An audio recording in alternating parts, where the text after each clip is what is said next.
Mason Reed's hand froze on the fuselage panel. The hairline fracture running through the jet's primary load beam wasn't supposed to be there. In 40 minutes, billionaire Serena Vale would board this aircraft. In 41 minutes, 30,000 feet above Ohio, the wing would separate from the fuselage, and everyone inside would die screaming. He had two choices: keep his mouth shut and keep his job, or destroy his career to save the life of a woman who would never even know his name. If you want to see how a single decision can change two lives forever, stay with me until the end.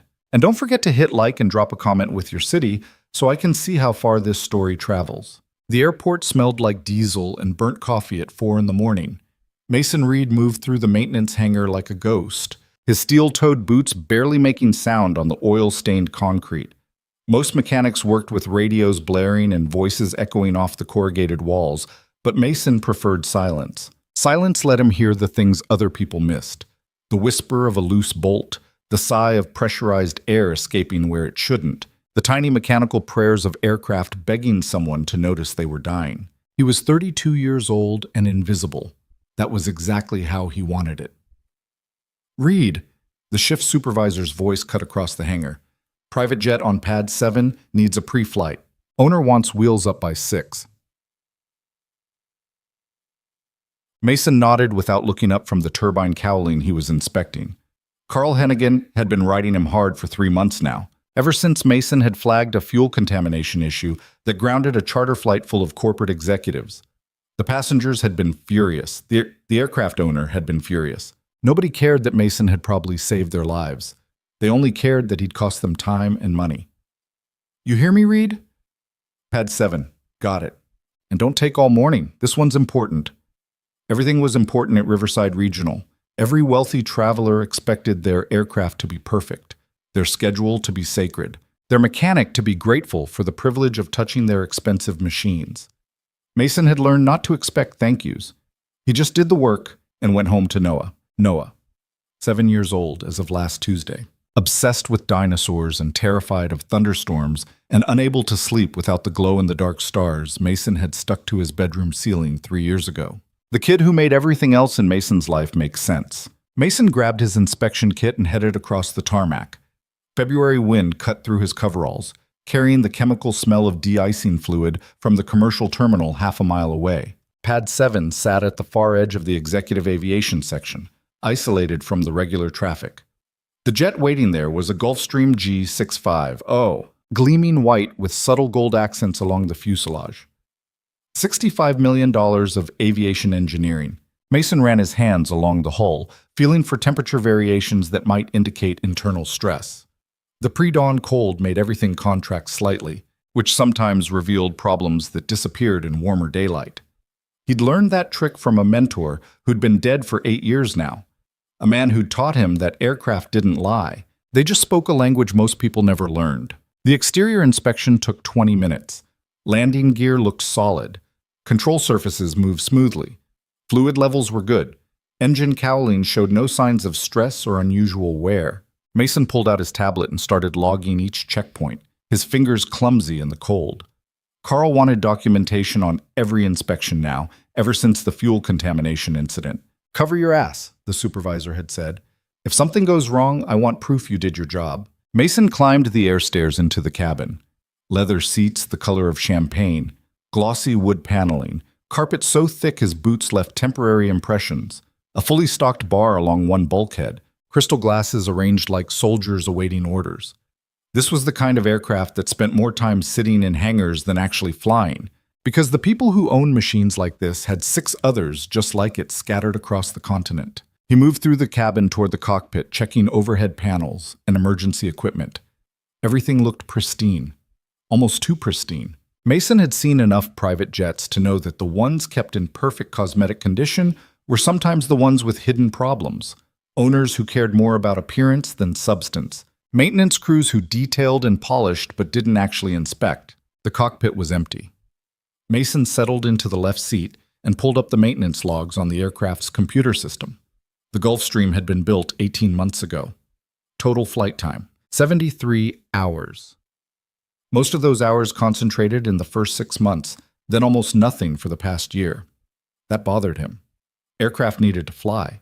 Letting them sit invited corrosion, seal degradation, all kinds of invisible decay. He scrolled through the maintenance history.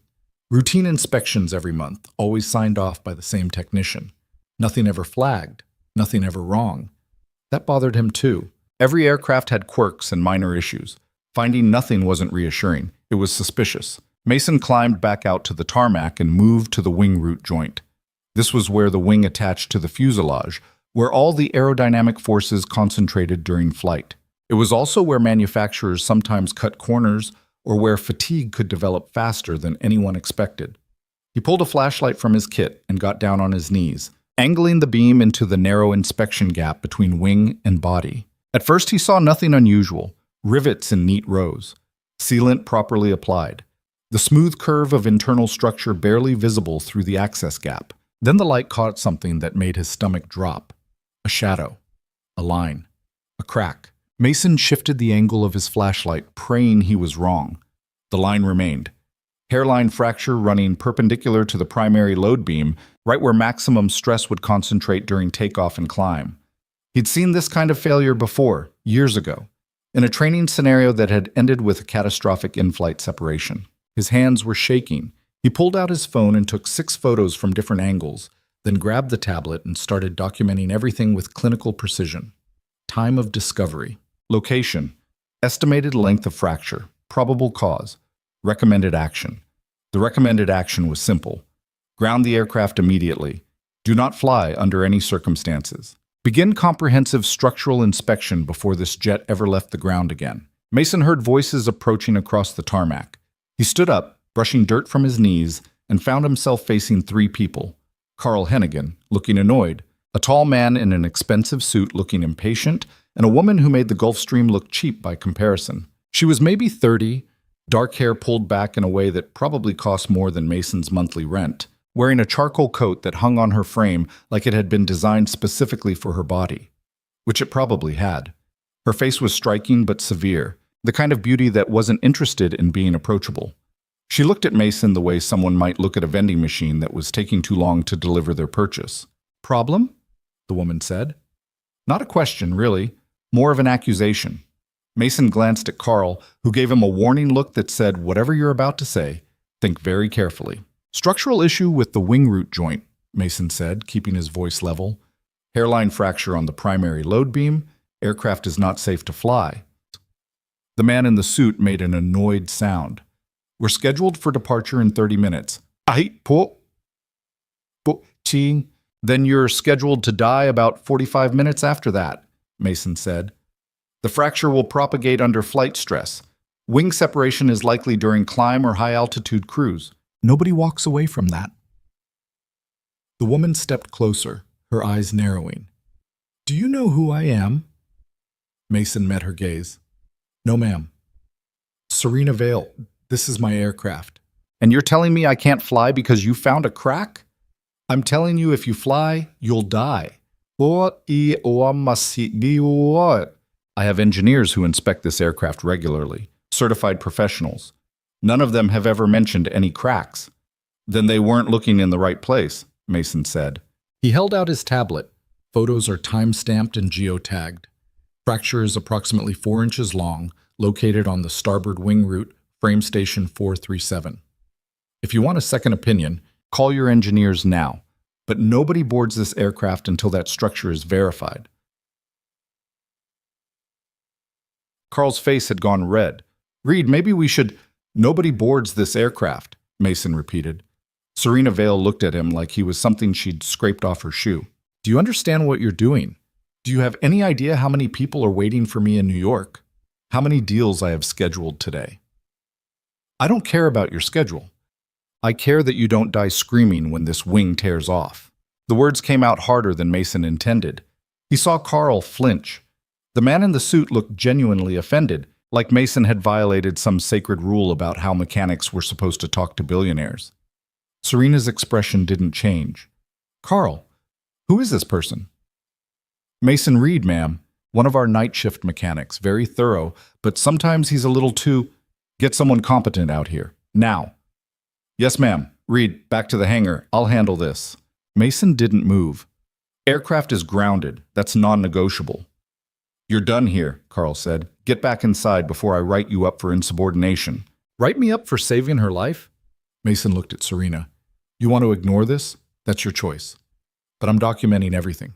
When investigators pull the wreckage out of whatever field you crash in, they'll find my report. They'll know someone warned you. They'll know you decided your schedule was more important than basic physics.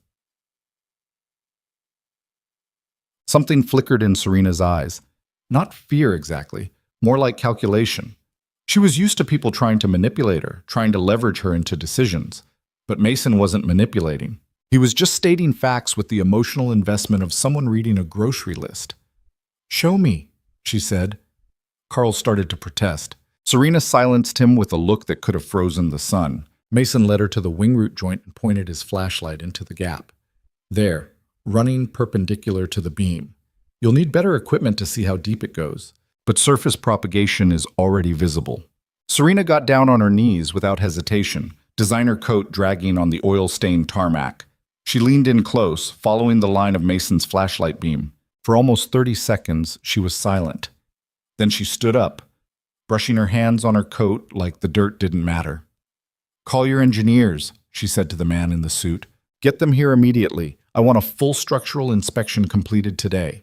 Ms. Vale, your schedule will be rearranged. I'll take the commercial flight to New York. Contact the office and reschedule everything for this afternoon. The man looked like he wanted to argue. Machine. The man, but apparently knew better. He pulled out his phone and walked away, already talking rapidly. Serena turned back to Mason. What's your name? Mason Reed. How long have you worked here? 3 years. Where did you learn to inspect aircraft? Yeah. Mason hesitated. This was the question he never wanted to answer, the question that opened doors to conversations about the past he'd spent years trying to bury. Military. Aviation maintenance specialist. Which branch? Air Force. Rank? Senior Master Sergeant. Ma'am, if that's all, how long? 12 years. Serena studied him with uncomfortable intensity. You don't look old enough to have 12 years of military service and 3 years here. I'm 32, which means you enlisted at 18 and separated at 30. Unusual. Most career military don't leave at 30. What happened? Mason felt Carl's eyes on him. Mason felt the question pressing against all the walls he'd built around his history.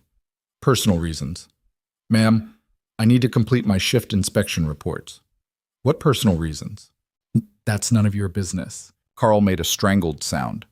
The man in the suit, who'd finished his phone call and returned, looked like Mason had just slapped a nun. But Serena almost smiled. Almost. Fair enough. Thank you for finding the crack, Mr. Reed. If it's as serious as you say, you probably saved my life.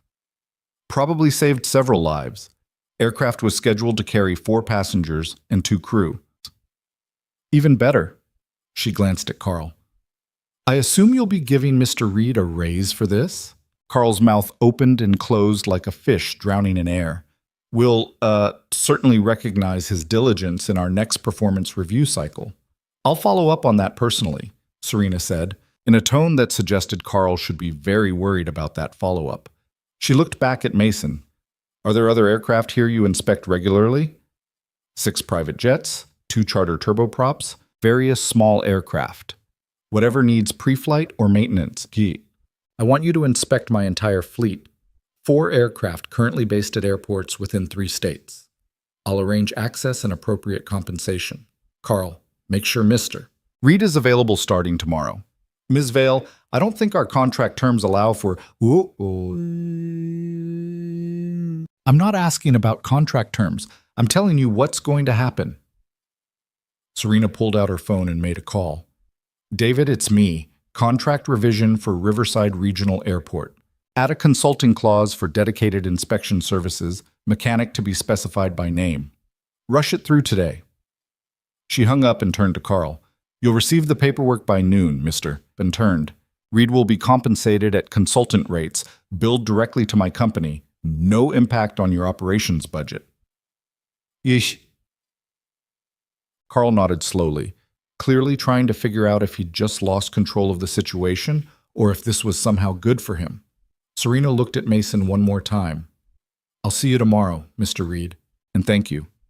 She walked away across the tarmac, the man in the suit trailing behind her like a confused shadow. Carl waited until they were out of earshot, then grabbed Mason's arm. "What the hell was that?" "She asked me to inspect her aircraft." "You know who that woman is?" "Serena Vale. Vale Technologies. $30 billion company. She eats people like us for breakfast." "Then she should appreciate that I'm keeping her alive to eat breakfast." "Don't be a smartass. This could be huge for us, or a disaster. If you mess this up, I won't mess it up. I'll inspect the aircraft properly, document everything, and provide accurate reports. Same thing I always do." Carl released his arm. "I don't get you, Reed. Most guys would be excited about this. Rich woman wants to hire them personally, probably going to pay double what you make here. But you look like she just asked you to clean septic tanks." "I don't like complications.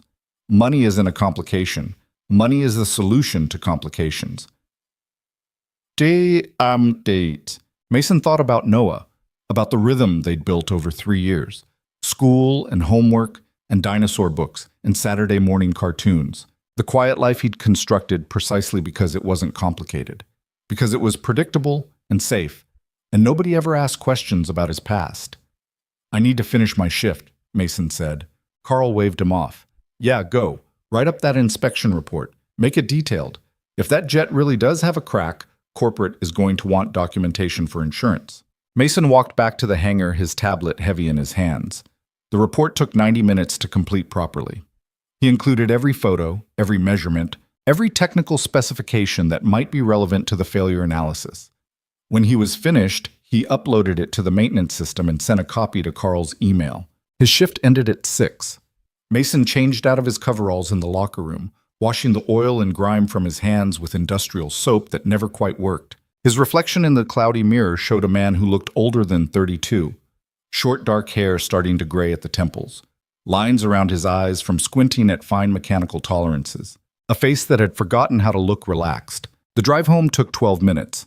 Mason lived in a rental house on Culver Street, a neighborhood where every house looked similar and every yard needed more work than the landlords ever provided. His truck made a rattling sound he kept meaning to fix but never found time for.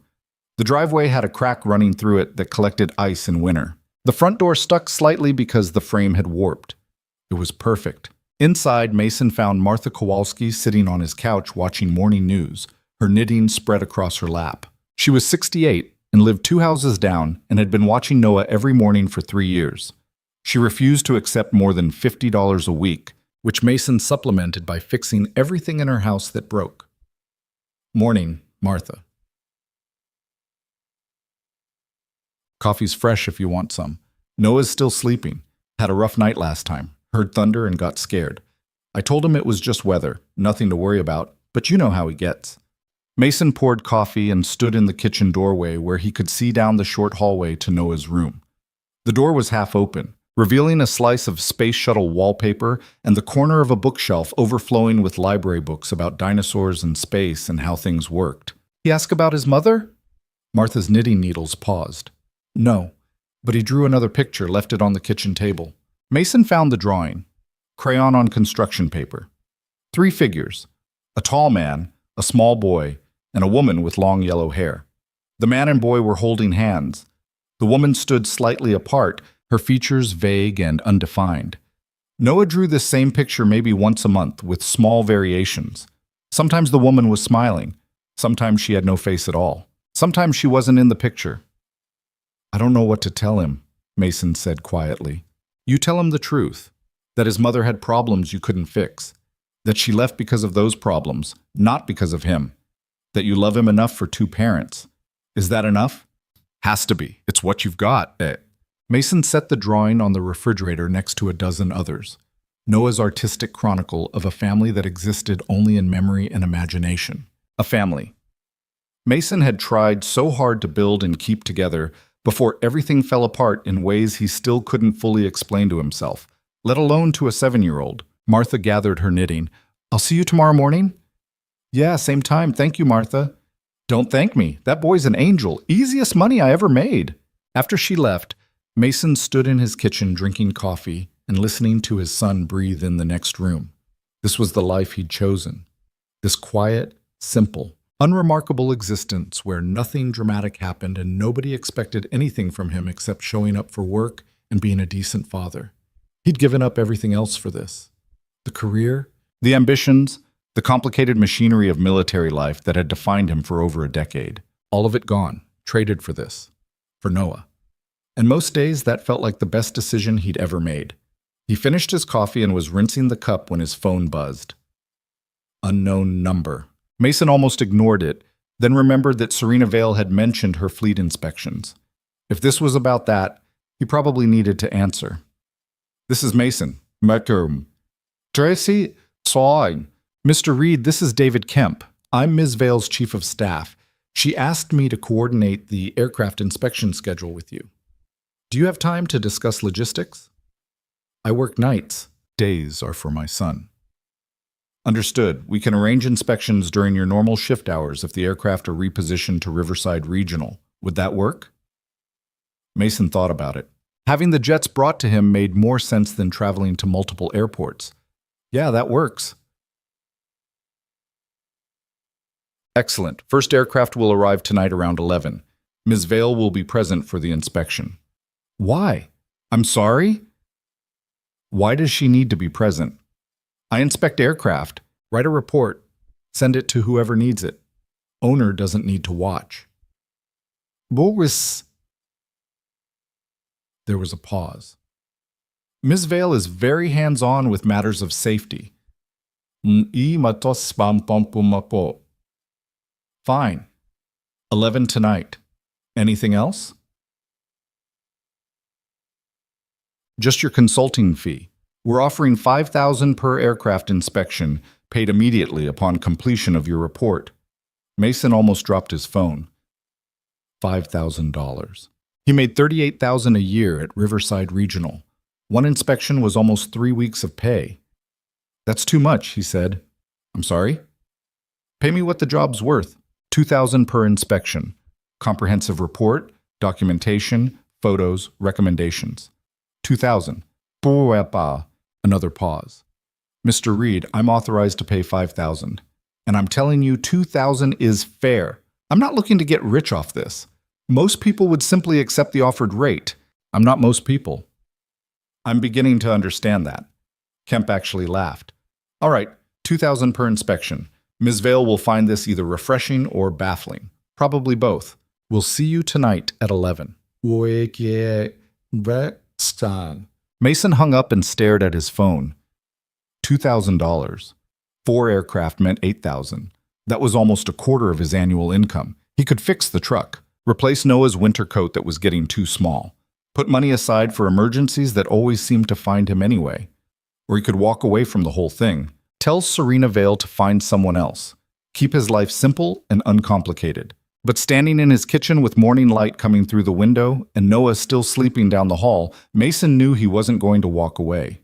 Not because of the money, because of the crack. Because somewhere in his bones he knew that crack shouldn't have been there, shouldn't have been missed by the regular inspections. And finding it had flipped some switch in his brain that he'd tried very hard to keep turned off for 3 years. The switch that said something was wrong. The switch that said someone needed to figure out why. The switch that had made him very good at his military job and very bad at walking away from problems that weren't technically his responsibility. Noah woke up at 7:30. Mason heard the shuffle of small feet on carpet. Then his son appeared in the kitchen doorway, wearing dinosaur pajamas and holding a stuffed triceratops that had seen better days. Morning, buddy. Morning, Dad. Noah climbed into a kitchen chair. Are you tired? Always a little tired after work, but I'm okay. You hungry? Can we have pancakes? They made pancakes together. Mason cooked while Noah stood on a chair next to him, pouring chocolate chips into the batter with intense concentration. This was their Saturday morning ritual, even though today was Friday. Because Mason's work schedule meant weekends didn't exist in any conventional sense. His days off rotated based on shift patterns.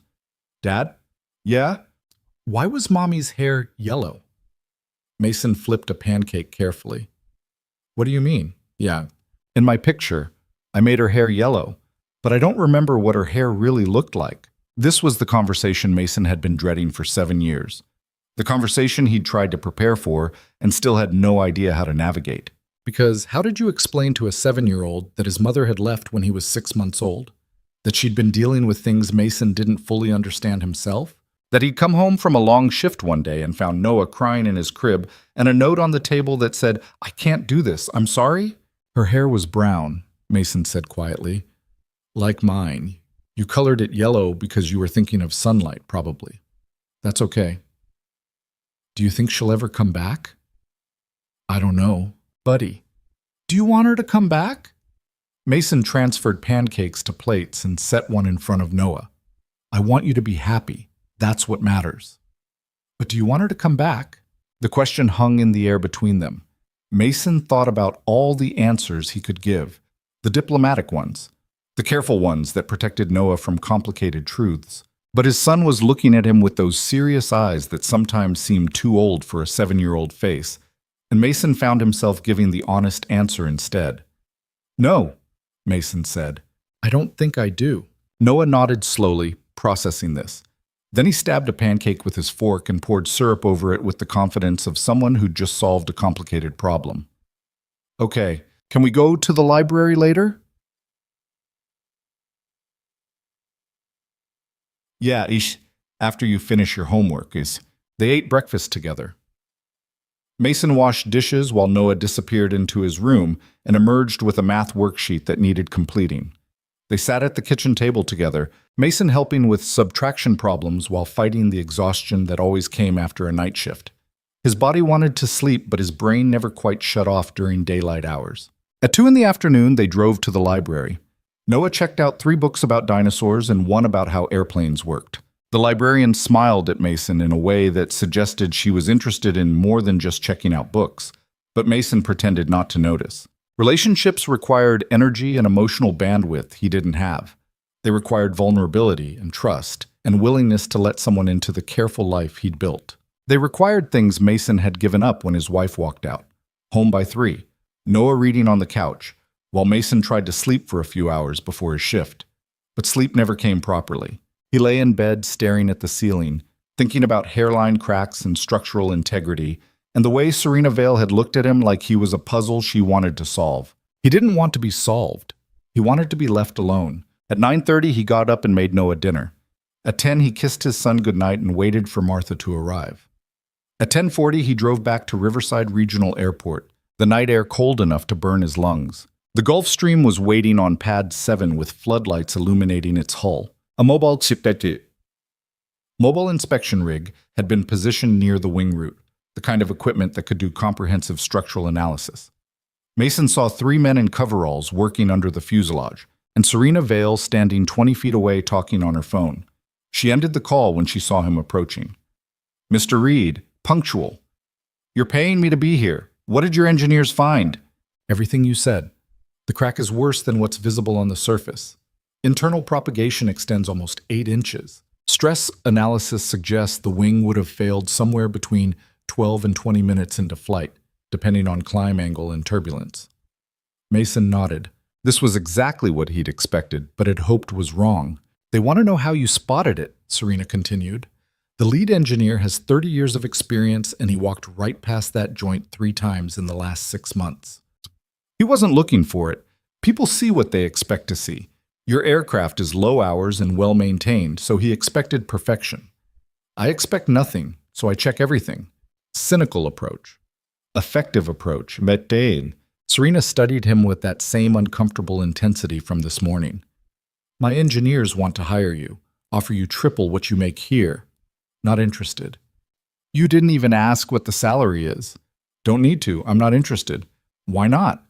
Because I have a life that works. I don't want a new one. Most people want better jobs, more money, career advancement. I'm not most people, Mason said, echoing what he'd told her assistant earlier. Are we inspecting an aircraft tonight or just standing here talking? For the first time, Serena looked genuinely surprised, like she'd encountered something that didn't fit her understanding of how the world operated. The aircraft I want you to inspect is in the hangar. Follow me. They walked across the tarmac together, not talking, which Mason appreciated.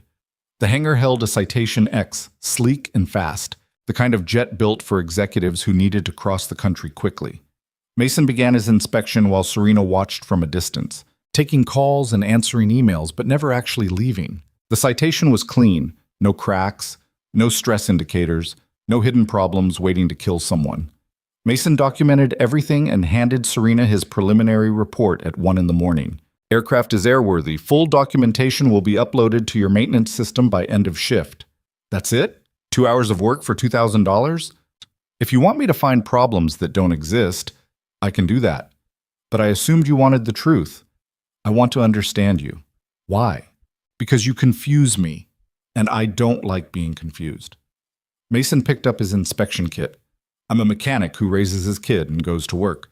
Nothing confusing about that. You were Air Force, Senior Master Sergeant at 30. That's an unusual rank for that age. You either got promoted very fast or you were doing something most mechanics don't do. Oh, that was a long time ago. Not that long. 3 years is recent history. Ms. Vale, why did you leave? Mason met her eyes. Because I had a son who needed a father more than the Air Force needed another pair of hands. Is there anything else you need tonight? Serena opened her mouth like she had a dozen more questions, then seemed to think better of it. No, thank you for your work. The next aircraft will be here tomorrow night. Mason walked to his truck. His phone showed a text from Martha. Noah had another nightmare. Thunderstorms again. I stayed with him until he fell back asleep. He's okay now. Guilt hit Mason like a physical weight. He should have been there. Should have been the one comforting Noah. But he was here instead, inspecting aircraft for a billionaire who seemed determined to excavate his past for reasons he couldn't understand. The drive home felt longer than usual.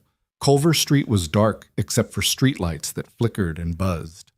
Mason let himself inside quietly, checking on Noah before doing anything else. His son was asleep, the glow-in-the-dark stars casting faint greenish light across his face. The stuffed triceratops was tucked under one arm. Mason stood in the doorway watching Noah breathe. This was everything. This quiet room with its space shuttle wallpaper and dinosaur books and crayon drawings of incomplete families. This was the life he had chosen and fought to protect.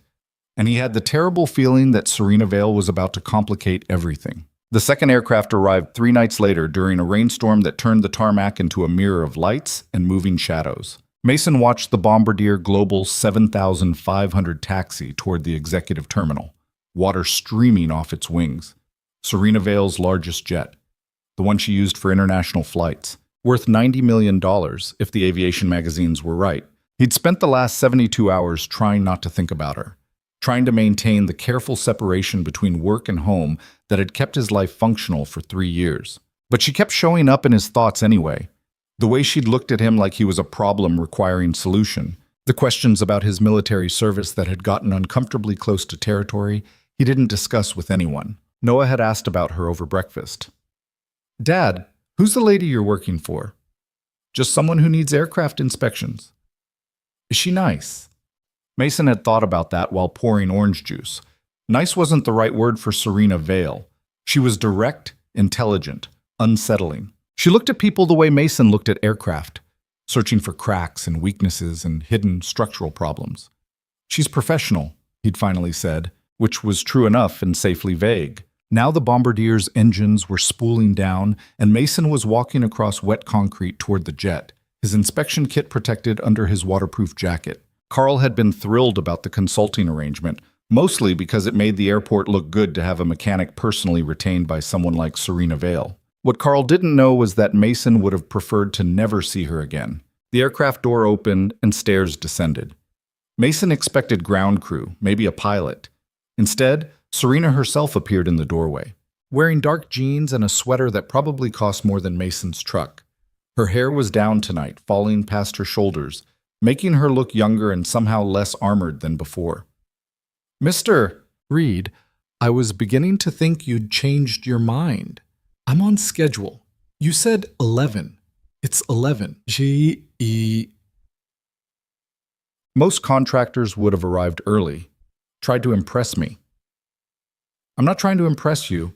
I'm trying to inspect your aircraft. She came down the stairs, not bothering with an umbrella despite the rain. Water darkened her hair and spotted her sweater, but she didn't seem to care. Mason found that oddly compelling, a billionaire who apparently didn't mind getting wet. I need to tell you something before you start, Serena said. My head of security ran a background check on you. Mason's jaw tightened. Did he? Don't look at me like that.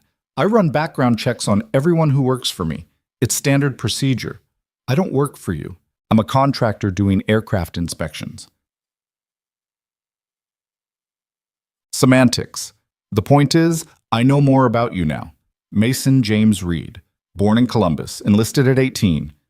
Aviation maintenance specialist assigned to special operations support. Deployed 4 times to locations that are still classified. Promoted to senior master sergeant at 28, which is extremely unusual. Received a commendation for extraordinary technical achievement, details redacted. Then at 30, you requested discharge under family hardship provisions. Separated honorably, and disappeared into small-town Ohio. Mason set his kit down on the wet concrete. You done? Not remotely. The interesting part is what's missing.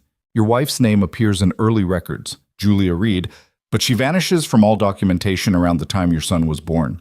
No divorce filing, no death certificate, no forwarding address. Just gone. And you never mention her to anyone.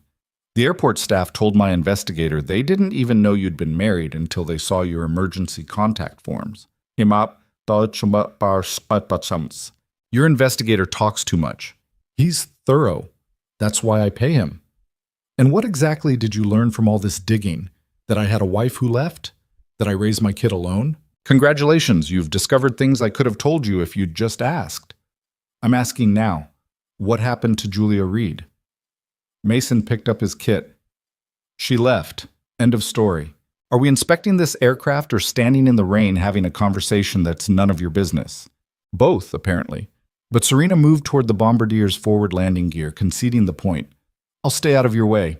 She didn't stay out of his way. She followed him around the aircraft asking questions about every component he inspected, every measurement he took, every note he logged on his tablet. Most owners didn't care about the technical details.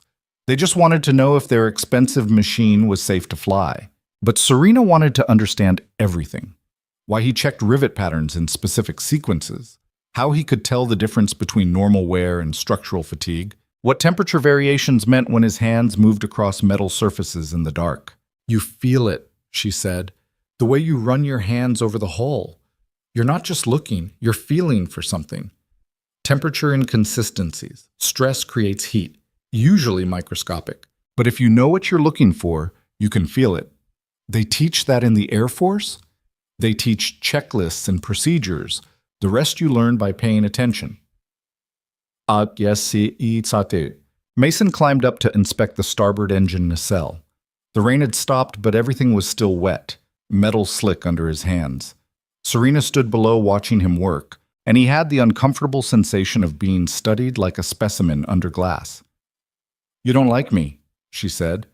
Mason paused, his flashlight beam fixed on a perfectly normal turbine blade. I don't know you well enough to like or dislike you. That's not an answer. It's the only answer you're getting. Fair enough. Let me rephrase.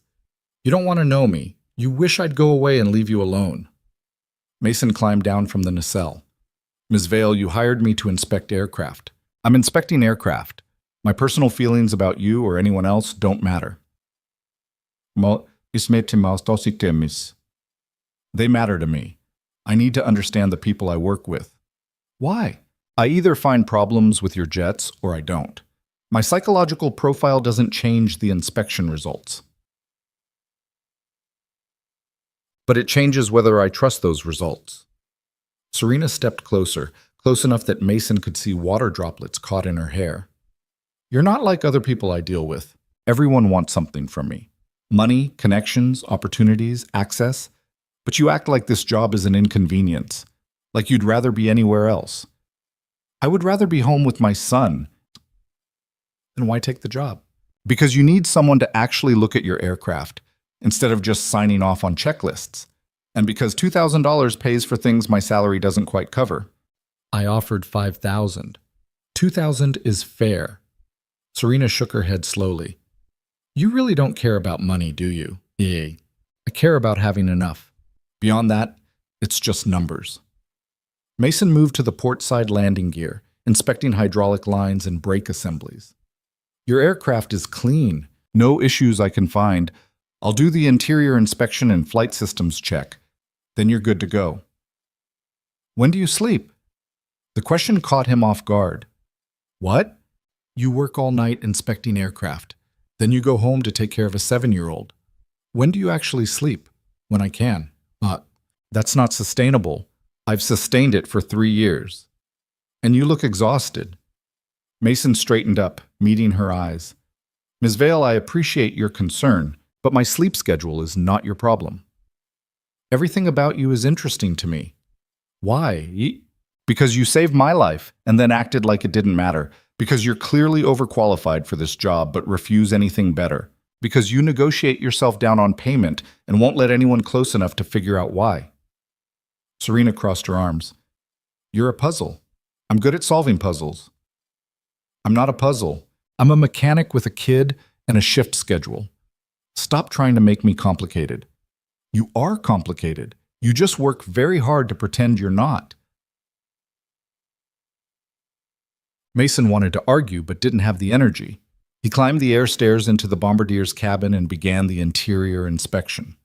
Serena followed him inside but finally fell silent, apparently recognizing that she'd pushed as far as she could for one night. The inspection took 2 hours. Mason found nothing wrong, which either meant the aircraft was genuinely well maintained or Serena's regular inspectors were better at their jobs than the team who'd missed the Gulf Stream's crack. He completed his documentation at 1:30 in the morning and handed Serena the preliminary report. Aircraft is airworthy. Full report uploaded by end of shift, same as before. 2 more aircraft to go. I'm bringing both here next week. We can do them on consecutive nights if that works for your schedule. Fine. Mason. She used his first name deliberately, testing boundaries. Can I ask you something personal? You can ask. I might not answer. Why did you really leave the Air Force? Mason had known this question was coming eventually, had felt it building through every conversation, every loaded silence. He could deflect again, shut her down, maintain the walls he'd built around that part of his life. But standing in the dim cabin of her $90 million jet at 1:30 in the morning, tired enough that his defenses were crumbling, he found himself giving her something closer to truth. Because my son needed stability more than the military needed me. Because his mother left, and I was deploying every 6 months, and he was being raised by whoever I could find to watch him. Because one day I came home and he didn't recognize me at first, and I realized I was failing at the only thing that actually mattered. Serena's expression softened slightly. That must have been a difficult decision. It was the easiest decision I ever made. Everything after that has been living with the consequences. Do you regret it? No, I miss the work sometimes. I was good at what I did. But Noah's happy and healthy and doing well in school, and that's worth more than any career. Mason picked up his kit. I need to get home. My neighbor watches him when I work, but I don't like being gone longer than necessary. Wait. Serena pulled out her phone, typed something quickly. I just sent you an email. Job offer. Not for me, for a defense contractor in Columbus that maintains military aircraft. Same kind of work you did before, but civilian side. Better pay than what you make here. Day shift options. Comprehensive benefits. They owe me a favor. 1 word from me and the position is yours. Mason stared at her. Why would you do that? Because you're wasting your talent on pre-flight inspections. Because you clearly loved your military work and gave it up for reasons that no longer apply. Noah's older now, more independent. Because someone with your skills should be using them. I am using them. I inspect aircraft. You inspect private jets for rich people who mostly fly them twice a year. That's not the same as what you were doing before. It's what I chose. You chose it when Noah was a baby who needed constant attention. He's 7 now. The situation has changed. Mason felt anger stirring in his chest. Don't tell me what my son needs. You don't know him? You don't know us. You're right, I don't. But I know talent when I see it, and I know what it looks like when someone's punishing themselves unnecessarily. I'm not punishing myself. I'm being a father. Those 2 things aren't mutually exclusive. Serena's voice stayed level. Look, I'm not trying to insult you or tell you how to live your life. I'm offering an opportunity. Read the email. Think about it. If you're not interested, delete it, and we never discuss this again. Mason descended the air stairs without responding. The night air felt cold after the climate-controlled cabin. His truck waited across the tarmac, old and reliable and completely unimpressive. Exactly like everything else in his life. He drove home through empty streets, his mind churning. The job offer bothered him more than it should. Not because it was insulting, but because it was tempting. Because part of him missed the complexity of military maintenance work, the satisfaction of solving problems that actually mattered, instead of checking oil levels and tire pressure on aircraft that rarely flew.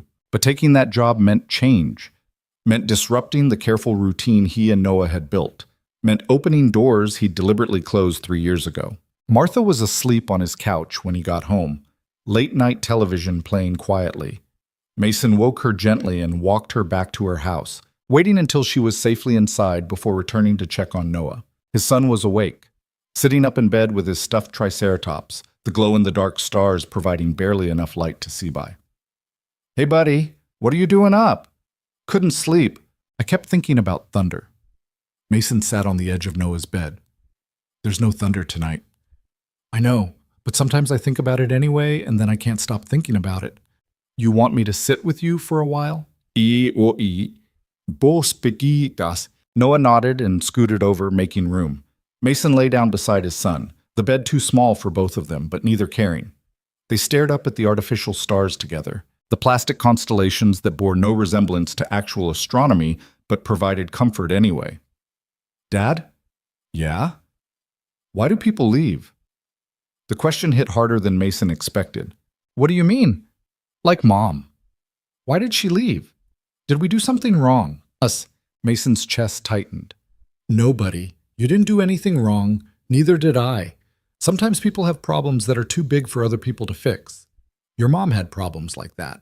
"It wasn't about you." "But she never came back." "No, she didn't." "Are you going to leave?" "Never. Not ever. You understand me? I'm not going anywhere." Noah was quiet for a moment. "Promise?" "Promise.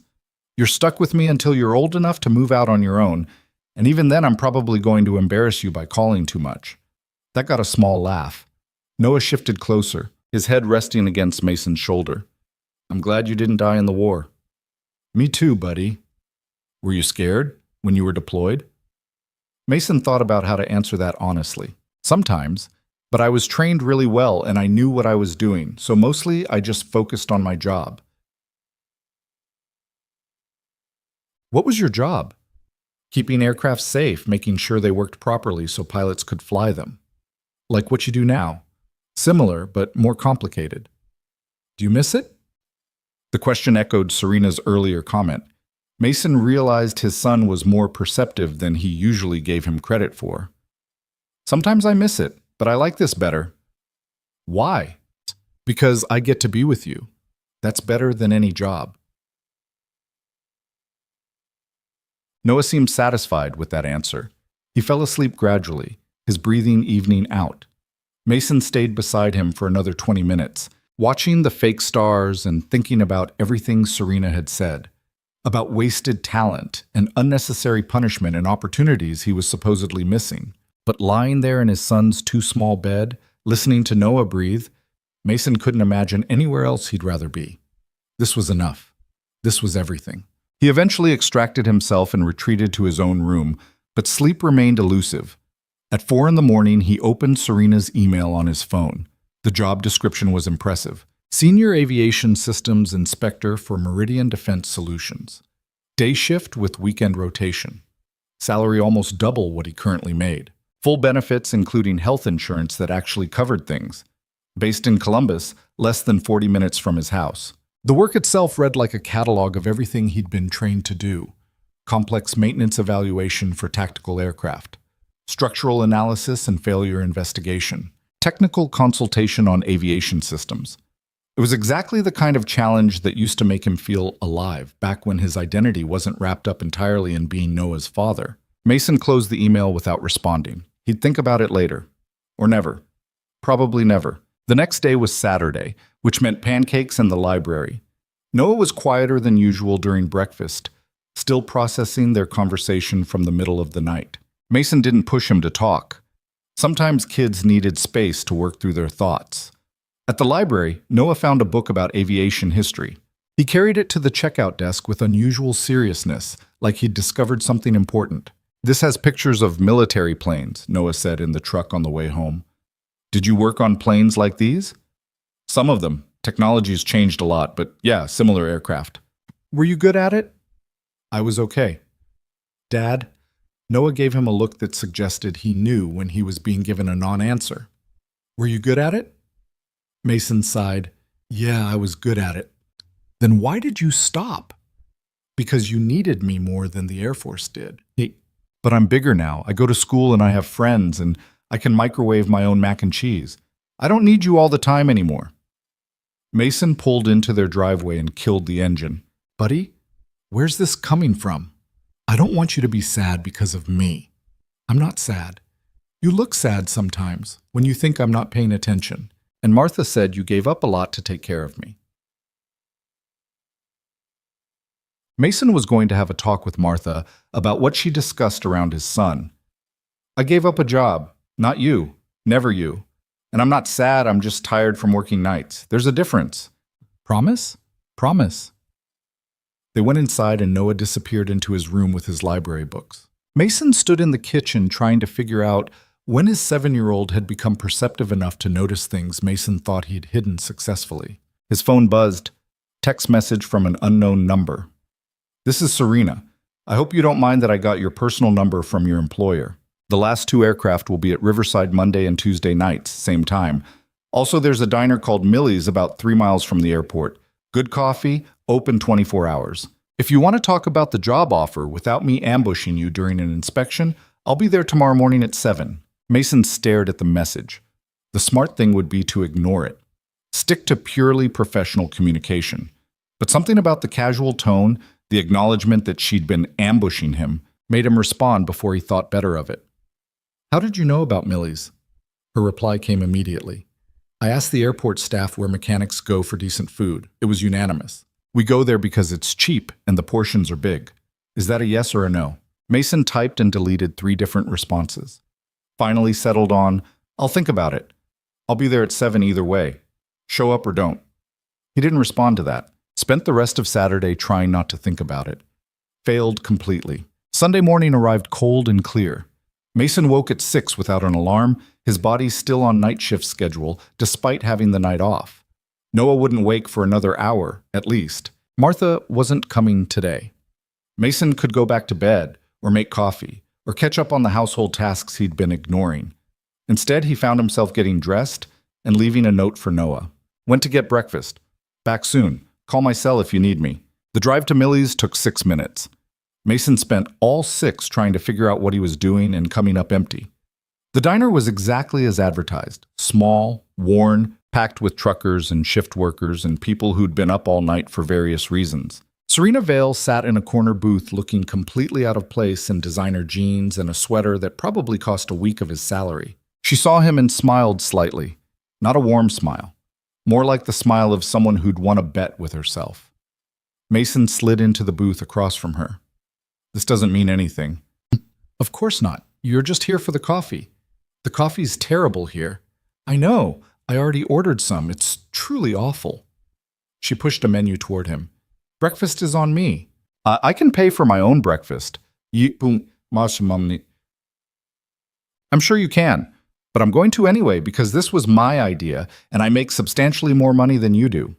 The waitress appeared before Mason could argue. He ordered scrambled eggs and toast because it was cheap and filling. Serena ordered the same, which somehow felt like she was mocking him, though her expression remained neutral.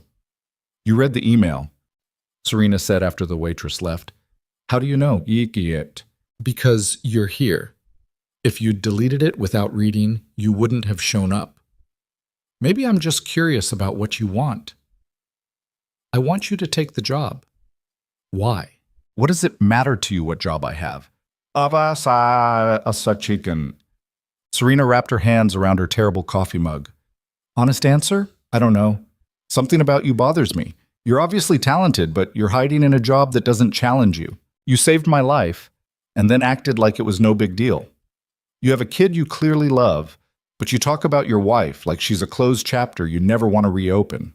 You're this puzzle I can't solve and it's driving me crazy. I'm not a puzzle. I'm just a guy trying to raise his kid. You keep saying that, but it's not the whole truth, is it? You miss your old work. I can see it when you talk about the Air Force. You light up for about 2 seconds before you remember you're supposed to not care about it anymore. Mason looked out the window at the parking lot. Even if I missed it, which I'm not confirming, it doesn't matter. I made a choice 3 years ago, and I stand by it. Choices can be revised when circumstances change. Noah still needs me. Noah needs you to be happy. Kids aren't stupid.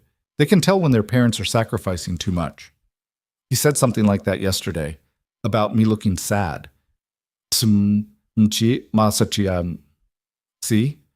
That doesn't mean I should upend our entire life for a job that might be more interesting. Their food arrived. They ate in silence for a few minutes. The eggs were overcooked and the toast was cold, but Mason had eaten worse. Serena picked at her breakfast like she wasn't actually hungry, just going through motions. "Can I tell you something?" she said eventually. "Something I don't usually share with people? If you want. I built my company from almost nothing, inherited a failing tech firm from my father, and everyone expected me to sell it and live off the proceeds. Instead, I gutted it, rebuilt it, made enemies, burned bridges, worked 100 hours a week for 5 years until it became what it is now. And you know what I realized recently? I don't actually have a life outside that company. I have business associates and employees and people who want things from me, but I don't have friends. I don't have family I'm close with. I don't have anyone who gives a damn about me as a person, rather than as a source of money or connections." Ishi asumiti.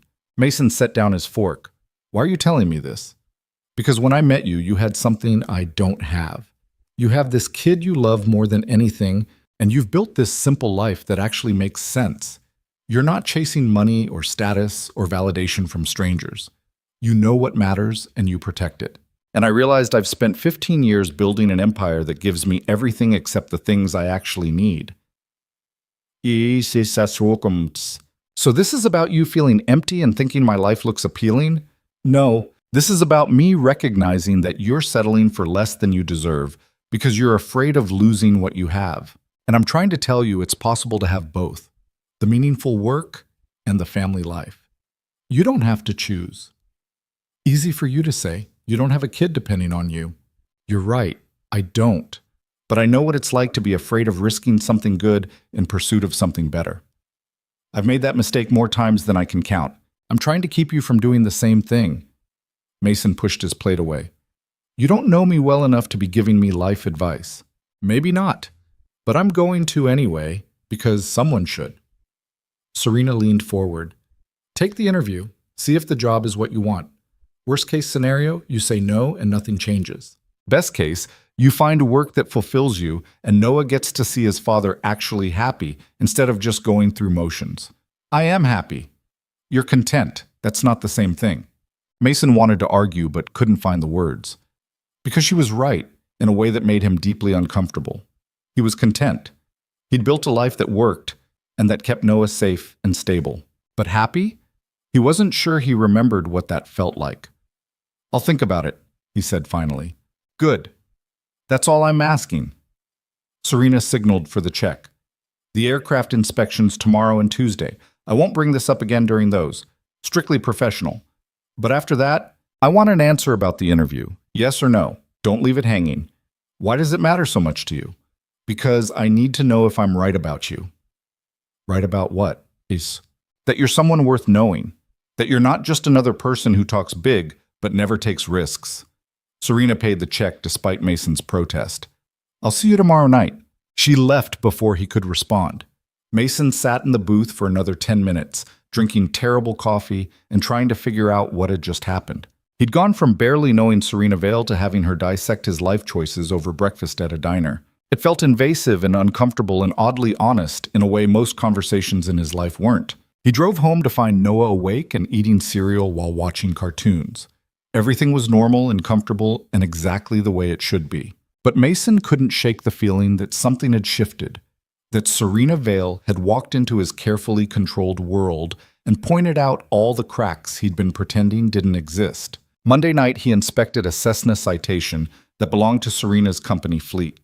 She was there, but kept her word about staying professional. They barely spoke beyond the necessary technical communication. Mason found a minor hydraulic issue and documented it. 2 hours, $2,000, back home by 1 in the morning. Tuesday was the final aircraft. Another Gulfstream, newer than the one with the cracked load beam. Mason went through his inspection routine with mechanical precision, his mind half on the work and half on the decision he still hadn't made. Serena found him checking the tail section at midnight. "This is the last one. You did good work." "You paid me to do good work. That's how jobs work. Are you going to take the interview?" Mason had known this question was coming, had spent 3 days trying to decide. "Yeah, I'll take the interview, but that's all I'm promising." "Fair enough. I'll have them contact you to schedule it." Serena paused. "Can I ask you one more thing?" "Sure." "Your son, Noah. What's he like?" The question surprised him. "Why?" "Because you talk about him like he's the center of your universe, but you've never actually described him. I'm curious." Mason thought about how to distill Noah into words. "He's 7, obsessed with dinosaurs, afraid of thunderstorms, but won't admit it. Really good at math, asks questions that don't have good answers, draws pictures of families that don't quite exist. He's the best thing that ever happened to me." "He sounds wonderful." "He is. Maybe I could meet him sometime." Mason looked at her sharply. "Why would you want to do that?"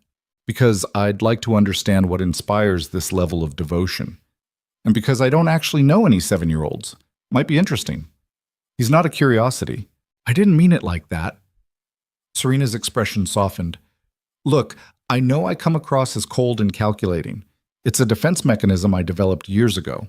But I'm genuinely interested in your life, not as some puzzle to solve, but because it's so different from mine that I find it fascinating. If that's offensive, tell me, and I'll back off." Mason considered this. Every instinct said to maintain boundaries, keep his personal life separate, protect Noah from complications. But another part of him, the part that had agreed to breakfast at Millie's, that had said yes to the interview, was tired of being so rigidly controlled all the time. "There's a diner we go to on Saturday mornings. Pancakes. If you want to meet Noah, show up there. Don't make it weird." "Where?" "Same place we had breakfast, 7 in the morning this Saturday." "I'll be there." Mason finished his inspection. The aircraft was clean. He handed Serena his report and walked to his truck without looking back, feeling like he'd just made a decision he couldn't unmake. Like the careful walls he'd built around his life had developed their own hairline fractures, and he had no idea if they were structural or catastrophic. At home, Noah was asleep with his triceratops and his glow-in-the-dark stars. Everything was exactly as it should be. Mason stood in the doorway watching his son breathe and wondering if he'd just made the best decision of his life or the worst mistake. Saturday morning arrived with the kind of cold that made breath visible and turned car windshields into sheets of ice. Mason scraped frost off his truck while Noah bounced impatiently on the driveway. Wearing his dinosaur jacket and the winter hat with the triceratops horns that Mason had bought him for Christmas. "Can we go? I'm hungry." "Almost done, buddy. Get in the truck where it's warm." Noah climbed into the passenger seat, his breath fogging the window. Mason finished the windshield and slid behind the wheel, the engine already running to heat the cab. He hadn't told Noah about Serena, hadn't mentioned that a billionaire who owned private jets would be joining them for pancakes, mostly because he still wasn't sure if she'd actually show up, and partly because he didn't know how to explain to a 7-year-old why his father had invited a near stranger into their Saturday morning ritual. The drive to Millie's took 8 minutes through streets still quiet with early morning. The diner's parking lot held maybe a dozen vehicles, mostly trucks that had seen better decades. Mason didn't see anything that looked like what Serena Vale would drive, which brought a confusing mixture of relief and disappointment. Inside, the diner smelled like coffee and bacon grease. Their usual booth in the back corner was empty. Noah scrambled into his seat and immediately started rearranging the sugar packets by color, a routine he performed every Saturday without fail. "Dad, can I get chocolate chip pancakes?" "You get chocolate chip pancakes every Saturday." "I know, but I like asking. Makes it feel special." Mason smiled despite himself. "Yeah, buddy. You can get chocolate chip pancakes. Wo osois amaros e. The bell above the door chimed. Mason looked up, expecting to see another early morning regular. Instead, Serena Vale walked in wearing jeans and a simple coat, her hair pulled back in a ponytail, looking more like a graduate student than a tech empire CEO. She spotted them immediately and walked over, her expression uncertain in a way Mason had never seen before. "Good morning." She directed the greeting to both of them, but her eyes settled on Noah with something that looked almost like nervousness. Noah stared at her with the blunt curiosity of children who haven't learned to pretend politeness. "Who are you?" "I'm Serena. I work with your dad sometimes." "Dad works with airplanes." "Well, I know. I own some airplanes, and your dad makes sure they're safe." Noah processed this information seriously. "That's important. Airplanes crash if they're not safe." "Exactly. Your dad is very good at keeping that from happening." Serena looked at Mason. "Is it okay if I sit?" Mason gestured to the empty side of the booth. Serena slid in across from them, looking more out of place than she had at the airport. At least there she'd been surrounded by expensive machines and professional context.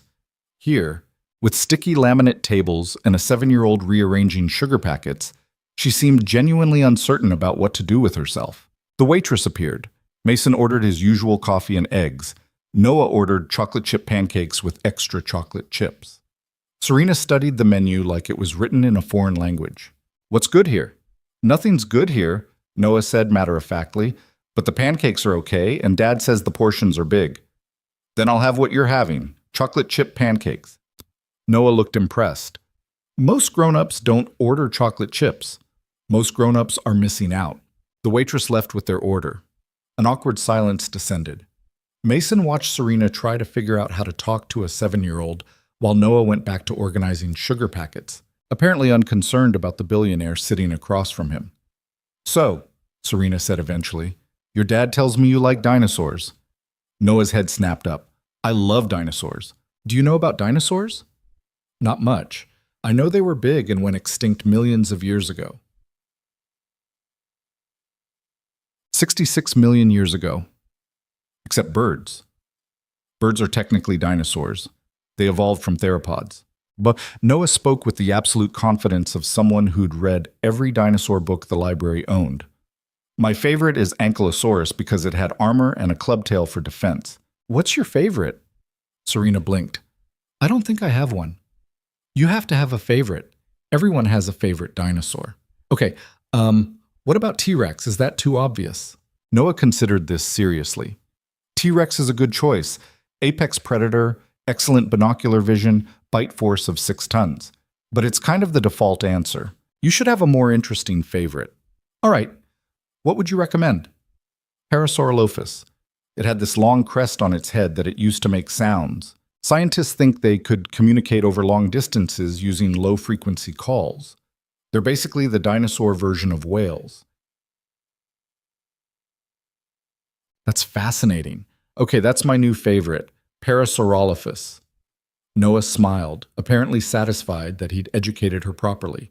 Mason watched this exchange feeling oddly off balance. He'd expected Serena to be awkward with Noah, or condescending, or uncomfortable.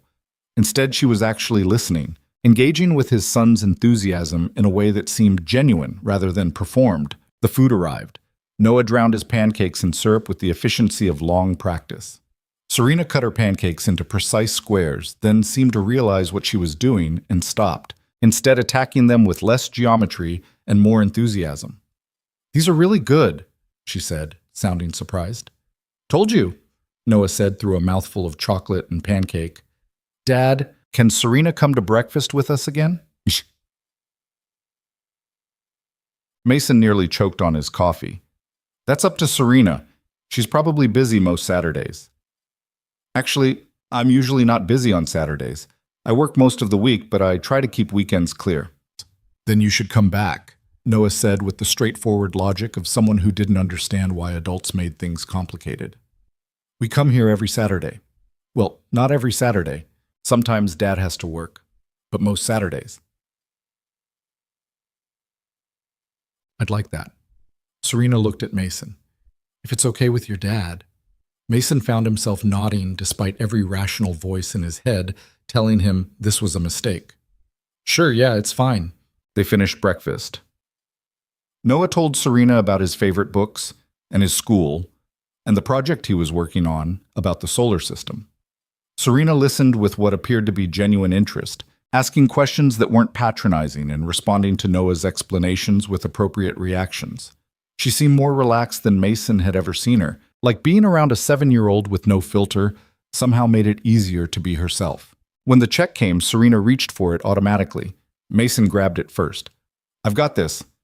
Let me pay. I invited myself. You're a guest. Guests don't pay. I'm a billionaire. You're a mechanic. Let me pay. No. Serena stared at him. You're serious. This is our tradition. I pay for Saturday breakfast. That's how it works. That's a stupid tradition when someone with substantially more money is sitting right here offering to cover it. Dad always pays, Noah contributed helpfully. Even when Martha offers. He says it's about responsibility or something. It's about maintaining control over my own life, Mason said, pulling out cash for the bill and tip. And teaching Noah that you don't let people pay for things just because they have more money than you. Serena opened her mouth like she wanted to argue, then seemed to think better of it. Fine, but next time I'm paying. Next time you can try. They left the diner together. The parking lot had filled up with the late morning crowd. Noah ran ahead to the truck, apparently having accepted Serena's presence without any of the complications adults brought to such things. Thank you for this, Serena said quietly.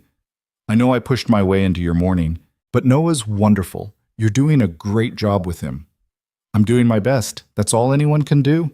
It's more than that. He's confident and curious and kind. Those things don't happen by accident. Mason unlocked his truck. Did you get what you came for? Figure out your puzzle? Maybe.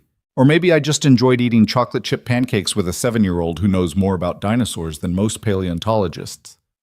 Serena paused.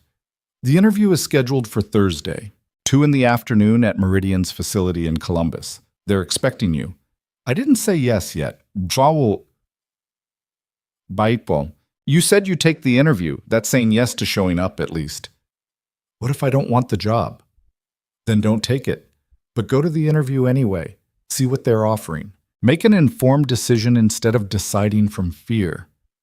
Mason bristled. I'm not afraid. Yes, you are. You're terrified of changing anything because you think stability is the same as safety, but it's not. Sometimes staying still is the most dangerous thing you can do. Before Mason could respond, Noah called from inside the truck. Dad, can we go to the library? Yeah, buddy, 1 second. Mason looked back at Serena. You don't know me well enough to tell me what I'm afraid of. Maybe not, but I know what it looks like when someone's built walls so high they can't see past them anymore. Serena pulled her keys from her pocket. I'll see you next Saturday. If you want me to come back. Noah wants you to come back. So yeah, come back. What about you? Do you want me to come back? Mason didn't have a good answer for that. The honest truth was complicated. He did and didn't want her to come back simultaneously. She made him uncomfortable and challenged him and said things that poked at the carefully maintained equilibrium of his life. But she also listened to Noah talk about dinosaurs with genuine interest and ate cheap diner pancakes without complaint, and seemed to actually give a damn about whether Mason was wasting his potential or protecting what mattered most. I don't know yet, he said finally. Ask me again in a few weeks.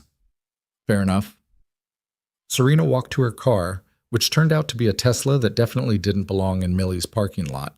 Mason watched her drive away, then climbed into his truck where Noah was already buckling his seatbelt. I like her, Noah announced. She's nice. Yeah? Yeah. She didn't talk to me like I'm stupid. Most adults do that. She's different, that's for sure. They drove to the library. Noah checked out 4 books about space and 1 about prehistoric marine life. Mason tried not to think about Thursday's interview or Saturday's breakfast or the way Serena had looked at him like she could see through all his defenses to the person he used to be. The week passed in its usual rhythm. Mason worked his shifts, helped Noah with homework, fixed the leaking pipe under Martha's sink, avoided thinking about the future. But Thursday arrived anyway, indifferent to his reluctance. He dropped Noah at school and drove to Columbus, arriving at Meridian Defense Solutions 20 minutes early. The facility was massive, multiple hangars, administrative buildings, security checkpoints that rivaled military bases. Mason gave his name at the gate and was directed to Building C, where apparently his interview would take place. The lobby was all glass and steel and corporate professionalism. Mason signed in with a receptionist who looked at his worn jeans and work boots with barely concealed judgment. A woman in a sharp business suit appeared minutes later. "Mr. Reed, I'm Karen Walsh, Director of Technical Operations. Thank you for coming. Please follow me." Why ekikoam orisumi? She led him through corridors that smelled like new carpet and filtered air. Everything was aggressively clean and organized in ways that made Riverside Regional look like a scrapyard. They entered a conference room where two men waited, both wearing the kind of business casual that suggested they'd never turned a wrench in their lives. This is David Chen, our Chief of Maintenance Operations, and Robert Graves, Senior Engineer. Gentlemen, Mason Reed. Boris Masika Irsapastates. Handshakes all around. Everyone sat. Mason felt underdressed and out of place, but he'd felt that way in military briefings plenty of times. He knew how to sit still and project confidence he didn't necessarily feel. "Your resume is impressive," Chen said, glancing at papers spread before him. 12 years Air Force, Special Operations Support, multiple deployments, commendations for technical excellence, then 3 years at a small regional airport doing basic maintenance. That's quite a shift. Family circumstances required it. You have a son, correct? 7 years old? That's right. Single father? That's right. Must be challenging, working night shifts with a young child at home. Mason kept his expression neutral. "I manage. I'm sure you do." Chen set down the papers. "The position we're considering you for is Senior Aviation Systems Inspector. You'd be responsible for comprehensive maintenance evaluation of tactical aircraft, failure analysis, technical consultation on complex systems. The work is demanding and requires a high level of expertise. Based on your military background, you clearly have that expertise. What concerns us is the gap. 3 years doing routine pre-flight inspections doesn't exactly keep those skills sharp. I found a structural crack in a Gulfstream 2 weeks ago that would have resulted in catastrophic wing separation during flight. The aircraft had been inspected multiple times by certified professionals who missed it completely. I found it during a routine pre-flight because I actually looked instead of just checking boxes on a form." Walsh leaned forward slightly. "We heard about that. Serena Vale's aircraft. She spoke very highly of your work. She's the one who recommended me for this position. We're aware. Ms. Vale has significant influence in our industry. When she makes a recommendation, we pay attention." Walsh glanced at her colleagues. "But we need to ensure this is a good fit regardless of who made the introduction. Tell me about your Air Force experience. What kind of aircraft did you work on?" Mason had known this question was coming, had debated how much to reveal. The truth was most of his military service was still technically classified, covered by non-disclosure agreements and security protocols that didn't expire just because he'd separated from service. "I worked on various tactical aircraft, fighters, transports, special mission modifications. I can't be more specific than that." "No. You were assigned to Special Operations Support," Graves said. "That's not a typical maintenance posting." "No, it's not. What did that entail?" "Technical support for specialized aircraft and systems. Again, I can't be more specific." "Your commendation mentions extraordinary technical achievement. Can you elaborate on what earned you that recognition?" "No, sir. It's classified." The three interviewers exchanged glances. Mason could see them trying to figure out if he was being deliberately difficult or if the security restrictions were legitimate. The truth was somewhere in the middle. He genuinely couldn't discuss most of his military work, but he also wasn't particularly interested in reliving those years in a corporate conference room. "Let me ask a different question," Walsh said. "Why did you leave? You were clearly on a strong career trajectory. Senior Master Sergeant at 30 is remarkable. Most people in that position don't walk away from it voluntarily. My wife left when my son was 6 months old. I was deploying regularly. Noah needed stable parenting. I couldn't provide that while maintaining my military career, so I requested discharge under family hardship provisions. It was approved. That must have been difficult. It was necessary. And now your son is older, more independent. What made you consider coming back to this kind of work? Mason thought about how to answer honestly. I didn't consider it. Someone else suggested I was wasting my skills and should explore opportunities that might be more fulfilling than pre-flight inspections for private jets. I agreed to take this interview to see if she was right. The someone being Serena Vale? Yes. Chen smiled slightly. She has a habit of identifying talent and being persistent about not letting it go to waste. She's usually right. He pulled out a folder. Here's what we're prepared to offer. Base salary of $92,000, comprehensive benefits, day shift with rotating weekend coverage 1 week per month. You'd have access to some of the most advanced aircraft in civilian tactical operations, working with a team of engineers and technicians who are among the best in the industry. Projects would range from routine maintenance evaluation to complex failure investigation to consultation on new system integration. Mason took the folder but didn't open it. $92,000, more than double his current salary. The kind of money that would mean he could fix the truck properly, replace Noah's wardrobe when he outgrew it, put away savings for emergencies and college, and all the things single fathers worried about at 3 a.m. I need to think about it, Mason said. Of course. We're not expecting an answer today. Take a week. Review the full offer package. Consider whether this opportunity aligns with your personal and professional goals. Walsh stood, extending her hand. It was a pleasure meeting you, Mr. Reed. I hope we'll have the chance to work together. More handshakes. Walsh walked him back to the lobby. Mason drove home in a daze, the folder sitting on the passenger seat like physical evidence of a future he hadn't asked for but couldn't quite dismiss. He picked up Noah from school. They did homework together at the kitchen table while Mason tried not to think about the decision looming in front of him. Noah seemed to sense his distraction. Dad, are you okay? Yeah, buddy. Just thinking about work stuff. What kind of work stuff? What, bossy? Boring adult things. Don't worry about it. But Noah did worry about it, in the way perceptive children worry about their parents, even when they pretend not to. That evening, he was quieter than usual, drawing pictures at the kitchen table while Mason made dinner. When Mason looked at the drawings later, he found they'd shifted from their usual family compositions to pictures of airplanes and hangars and tiny figures that looked like mechanics. Friday night, Mason worked his shift at Riverside Regional. Carl asked about the interview with barely concealed curiosity. How'd it go? They made an offer. You taking it? I don't know yet.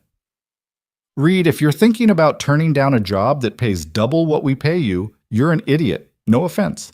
None taken. It's more complicated than just money. It's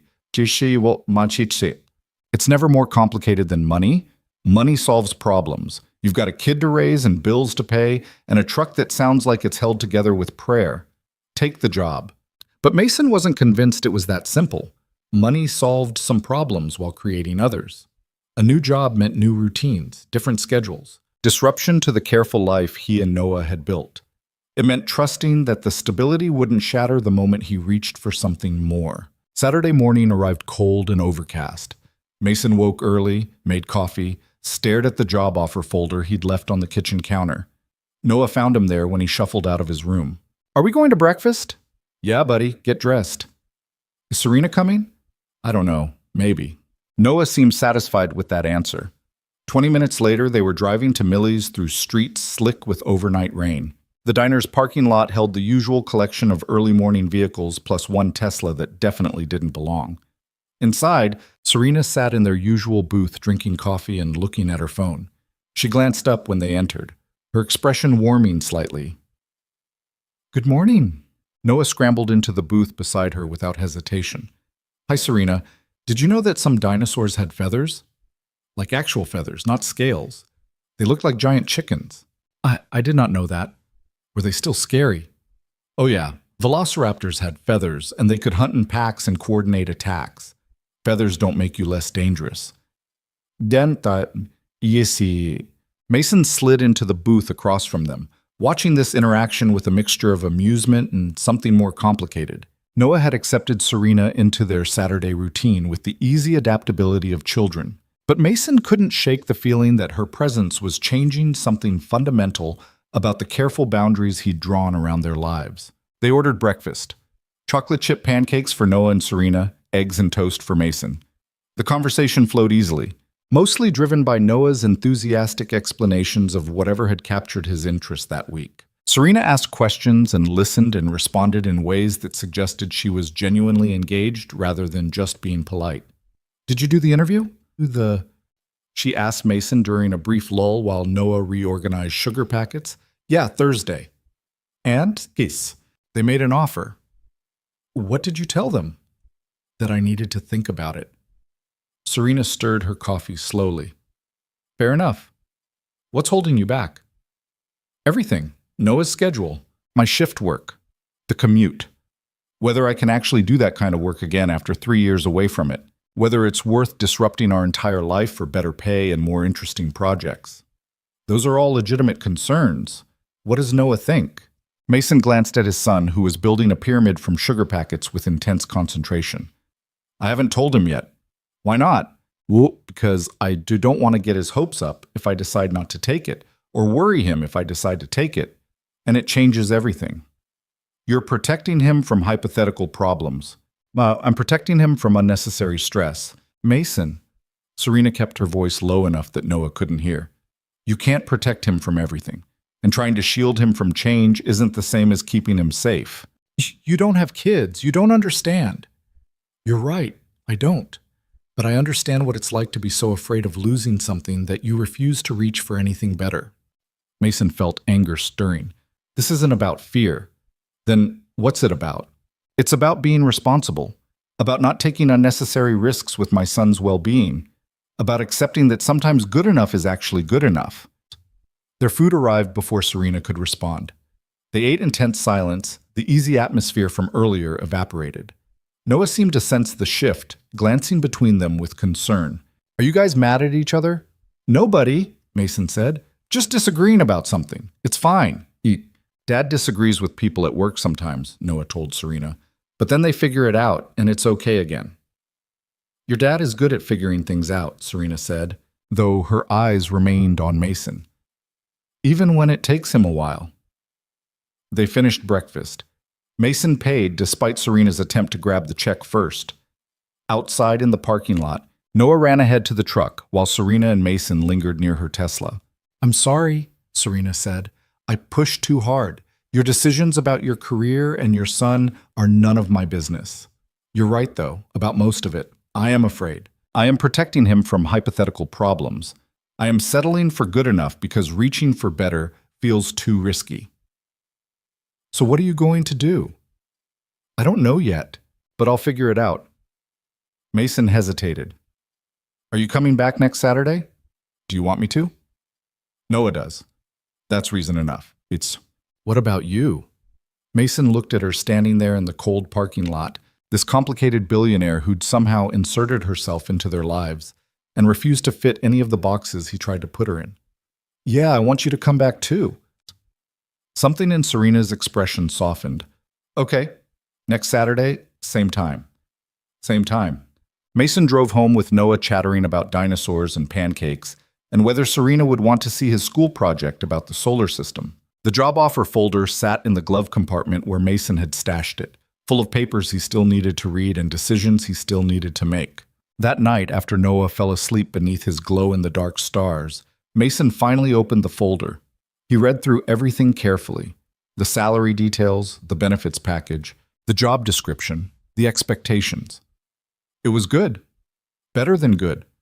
It was exactly the kind of opportunity he'd once dreamed about, back when he'd still allowed himself to have career ambitions beyond just keeping his head down and getting through each day. His phone buzzed. Text from Serena. "I meant what I said. Your decisions are yours to make. But I hope you'll at least consider that maybe Noah would be proud to see his father doing work that actually challenges him. Kids need security, but they also need to see their parents as whole people with lives beyond just parenting." Mason stared at the message for a long time before responding. "How did you get so wise about parenting when you don't have kids?" Her reply came quickly. I had parents who were so busy building empires they forgot I existed. I learned what not to do. I'm sorry. Don't be. It made me who I am, but it also taught me that there's a balance between protection and suffocation. I think you're tilting too far toward protection. Maybe.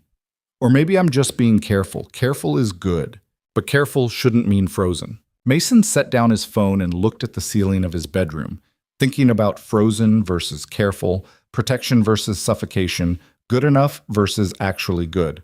Thinking about Noah's drawings of incomplete families and questions about whether Mason was happy. Thinking about cracks in aircraft structures and hairline fractures in the walls he'd built around his life. He didn't have answers yet, but for the first time in 3 years, he was starting to ask different questions. The call came at 2 in the morning on a Tuesday, yanking Mason from shallow sleep into immediate alertness. Years of military training meant he was fully conscious before his hand reached the phone on his nightstand. This is Mason. Mr. Reed, this is David Kemp, Serena Vale's Chief of Staff. I apologize for calling at this hour, but we have an emergency situation. Mason was already sitting up, reaching for the jeans he'd left on the chair. What kind of emergency? One of Ms. Vale's aircraft experienced catastrophic hydraulic failure over the Atlantic. Citation X carrying 4 executives from London to New York. They've declared an emergency and are attempting to divert to Shannon Airport in Ireland, but the pilots are reporting they're losing control authority. Ms. Vale is asking for you. Why? She has engineers for this. She has 6 engineers on a conference call right now, and none of them can figure out what's happening fast enough. She asked for you specifically, said you understand aircraft in ways her regular people don't. Mason was already moving, pulling on his shirt, looking for his boots. Put her on. The line clicked. Serena's voice came through, strained but controlled. Mason, thank you. I know you don't technically work for me, but I'm out of options. What's the situation? Citation X tail, number November. 7-4. Yankee Victor. Departed London City 3 hours ago. About 90 minutes into the Atlantic crossing, they started losing hydraulic pressure in the primary system. Switched to backup. Backup is failing now too. They're down to manual controls only, and the pilots are saying the aircraft is barely responding. Mason's brain shifted into the analytical mode he hadn't accessed fully in 3 years. How fast is the pressure dropping? Primary system went from full to 0 in about 20 minutes. Backup is dropping slower but still declining. They've got maybe 30 minutes before they lose everything. What's the failure pattern? Sudden or gradual? Pilots reported normal operation, then a rapid decline in primary. Backup seemed stable at first but started degrading about 40 minutes ago. Right? That's not a seal failure. Seals leak gradually.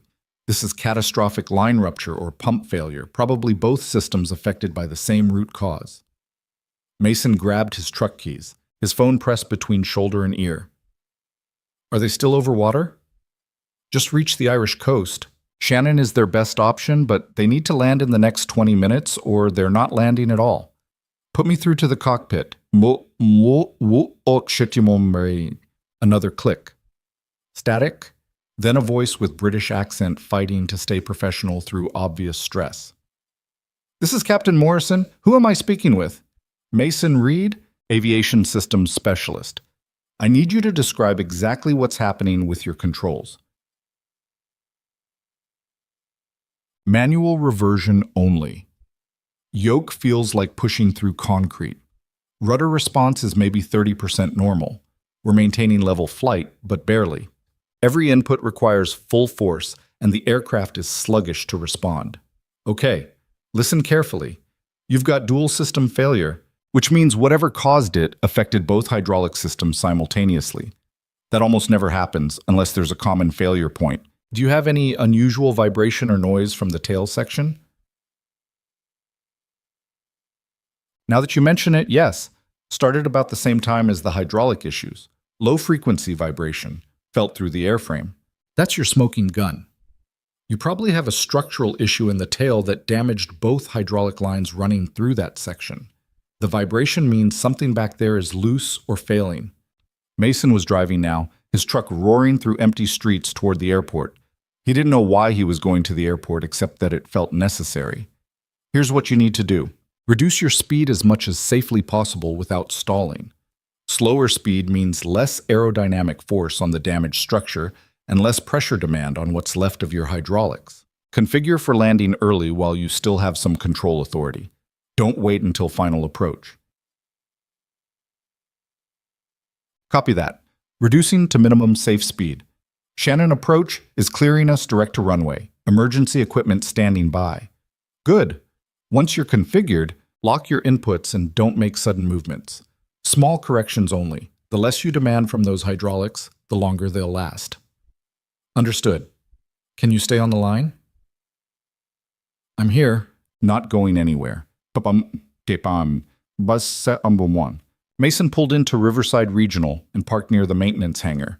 His phone showed multiple missed calls from Carl, but he ignored them. Through the phone, he could hear Captain Morrison communicating with air traffic control, the co-pilot reading checklists, the tense professional calm of aviators dealing with a situation that could kill everyone aboard. Gear down. Morrison's voice was tight. 3 green lights, flaps 20, aircraft is responding, but it's taking everything we've got. You're doing fine, Mason said. Just keep it smooth. Shannon's got a long runway. You don't need perfect, you just need good enough. Reed? Serena's voice cut in on a parallel line. I'm still here, what's happening? They're setting up for landing. It's going to be rough, but they should make it. Should? Nothing's guaranteed, but Morrison knows what he's doing, and they've still got partial control. That's better than some emergency landings I've seen. Have you done this before? Talked pilots through emergencies? A few times, different situations, similar principles. Mason didn't elaborate on where or when those situations had occurred. Stay quiet now. They need to concentrate. Whoa! Bombment.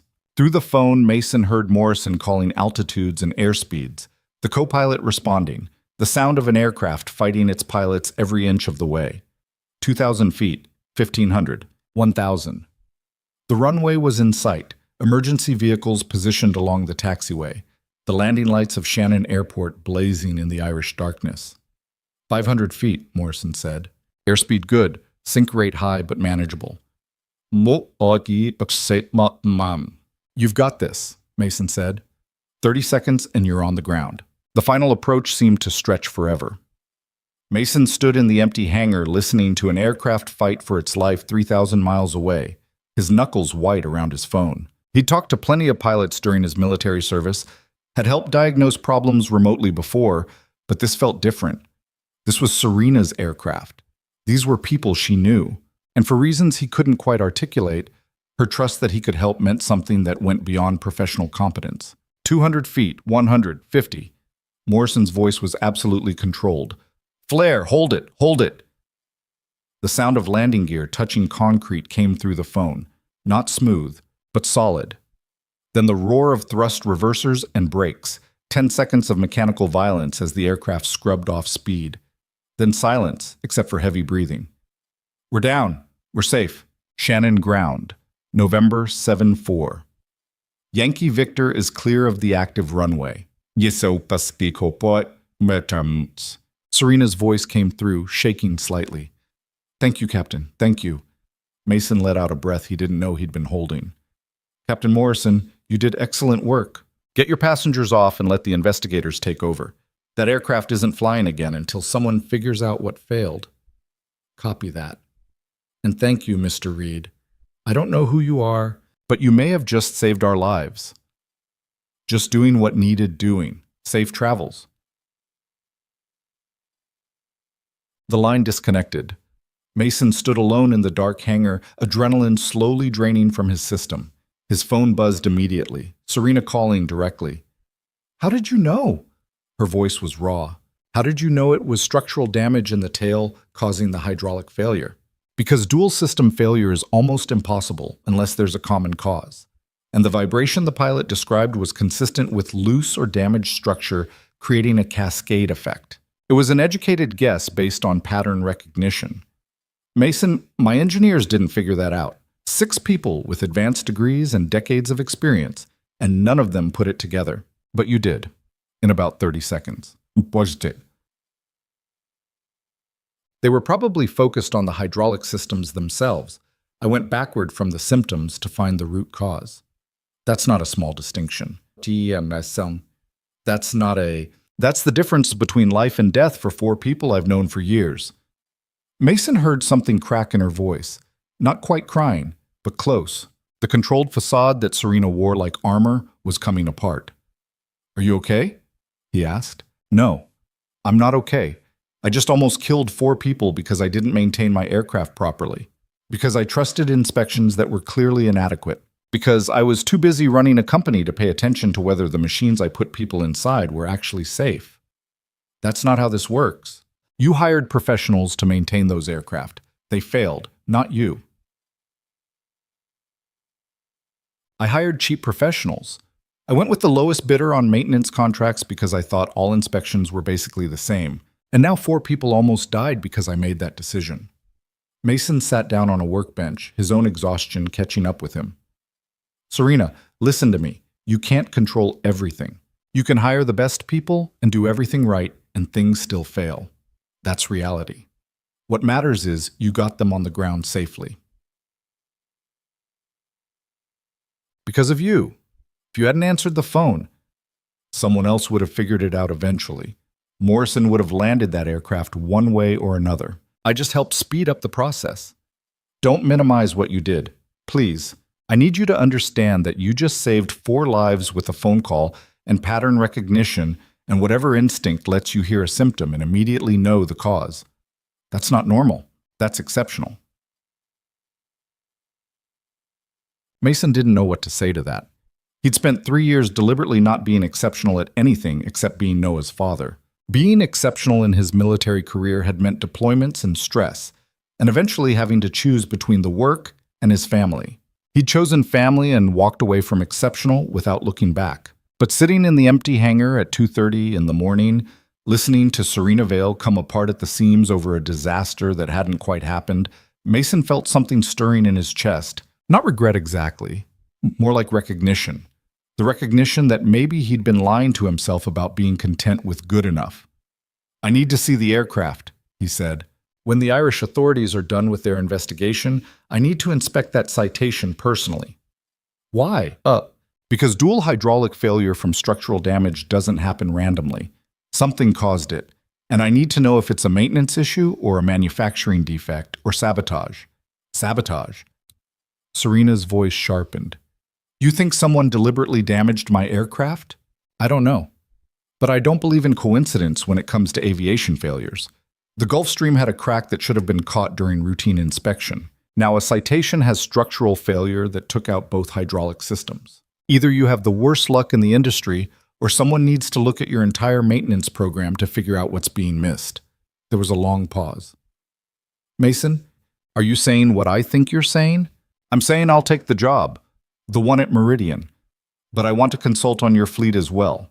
Complete teardown inspection of every aircraft you own. No contracts, no corporate bureaucracy. You pay me directly and I tell you exactly what's wrong with your maintenance program. Done. Whatever you need, whatever it costs. It'll cost a lot. This kind of inspection isn't quick and it isn't cheap. I don't care about the money. I care about not killing people. When can you start? Mason looked around the dark hangar, thinking about Carl and Riverside Regional and the comfortable mediocrity he'd been hiding in for 3 years. I need to give 2 weeks' notice here. I need to talk to my son. I need to figure out logistics. But yeah, I can start soon. Thank you. I can't tell you what this means. You can tell me by fixing whatever's wrong with your operation, and by never putting people in aircraft you're not absolutely certain are safe. I will. I promise. Serena's voice was steadier now. Mason, there's something else. I'm coming to Ohio this weekend. I want to see Noah. I want to tell him in person how his father saved 4 people's lives tonight. He should know what you did. That's not necessary. Yes, it is. Kids need to see their parents as heroes sometimes. Let me give him that. Mason thought about Noah's questions about whether he was happy, about whether his military work had been important, about the drawings of incomplete families and the worry in a 7-year-old's eyes that suggested he understood more than he should about sacrifice and compromise. Okay, Saturday breakfast. Same as always. I'll be there. They hung up. Mason sat alone in the hangar for another 20 minutes, processing everything that had just happened. Somewhere over the Atlantic, 4 executives were standing on solid ground instead of floating in wreckage because Mason had been able to hear a symptom and know what it meant. That wasn't small. That wasn't just being a competent mechanic. That was the kind of skill set that had made him valuable in the military and that he'd been actively suppressing ever since. He drove home through pre-dawn darkness. Martha was asleep on his couch again, had clearly come over when his truck wasn't in the driveway, and she'd realized he was gone. He woke her gently. "Sorry, Martha. Work emergency." "Everything okay?" "Yeah, everything's fine now. Thanks for staying with Noah." After she left, Mason checked on his son. Noah was sprawled across his bed with his stuffed triceratops, completely unaware that his father had just spent the last hour helping land an aircraft in distress. The glow-in-the-dark stars cast their familiar greenish light across peaceful features. Mason stood in the doorway, feeling the weight of decisions he'd just made. Taking the Meridian job meant change, meant day shifts and different routines, and trusting that Noah could handle the disruption. Meant admitting that Serena had been right about him settling for less than he was capable of. But it also meant something else. It meant showing Noah that sometimes taking risks was worth it. That being careful was important, but being frozen in place was worse. That fathers could be more than just steady and reliable. They could also be challenged and fulfilled and working at the edge of their abilities instead of safely in the middle. The next morning, Mason called Meridian and accepted their offer. Then he called Carl and gave notice, enduring 10 minutes of protest and guilt-tripping before his supervisor finally accepted that Mason was leaving. Word spread fast through the small airport community. By evening, 3 different mechanics had stopped by to ask if the rumors were true, if Mason Reed was really leaving Riverside Regional for some fancy defense contractor job. "It's the right move," one of them said. "You were always too good for this place anyway." Mason wasn't sure about that. But he was sure that staying because it was comfortable had stopped being enough somewhere around the time he'd found a crack in a Gulf Stream and met a billionaire who refused to let him hide. He told Noah Thursday evening, sitting at the kitchen table after homework was complete, "Buddy, I need to talk to you about something important." Iwot. Noah looked up from his dinosaur book with immediate concern. "Are you okay? Are you sick?" "No, nothing like that. I got a new job, better pay, working on more interesting aircraft. But it means some things will change." "What things?" "I'll be working days instead of nights. You'll go to the after-school program instead of me picking you up right when school ends. I might be more tired some evenings because the work will be harder, but I'll be home for dinner most nights instead of sleeping while you're awake." Noah processed this carefully. "Will we still have Saturday breakfast?" "Yeah, Saturday breakfast doesn't change." "Will Serena still come?" "I think so, if she wants to." Okay." Noah seemed to consider whether anything else needed asking. "Dad, is this because of what I said? About you looking sad?" Mason's chest tightened. "No, buddy. This is because I had an opportunity to do work that's more interesting and pays better. But also, you were right. I wasn't sad exactly, but I wasn't challenged either. This job will challenge me. That's good. Will you be happy?" "I think so. Yeah. Then I'm happy too." Noah went back to his dinosaur book like the conversation was settled, his child's ability to accept change making the whole thing seem simpler than it was. Saturday morning arrived with unexpected warmth, an early spring thaw that turned everything to mud and slush. Mason and Noah drove to Millie's through streets still streaked with winter's last gasp. Serena's Tesla was already in the parking lot when they arrived. Inside, she sat in their booth looking tired. Not her usual put-together self, hair pulled back in a messy ponytail, no makeup, wearing jeans and a sweatshirt that looked like she'd slept in it. But she smiled when Noah scrambled into the booth beside her. "Good morning. How's my favorite dinosaur expert?" "Good. Did you know that pterodactyls weren't actually dinosaurs? They were flying reptiles. People always get that wrong." "I did not know that.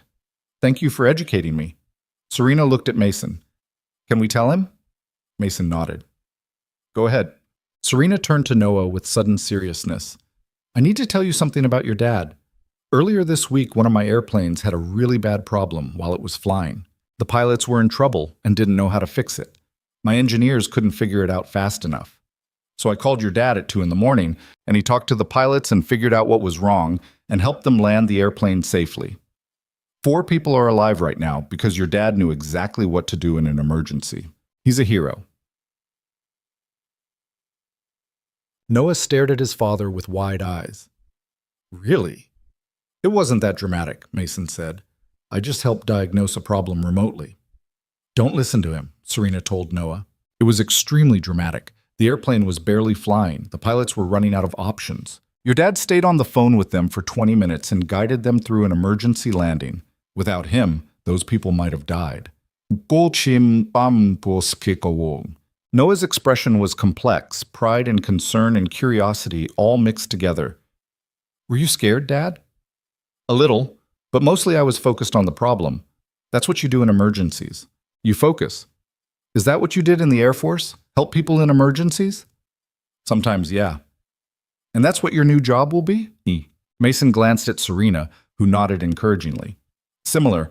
I'll be inspecting aircraft and finding problems before they become emergencies, making sure airplanes are safe so pilots never have to deal with situations like the one this week.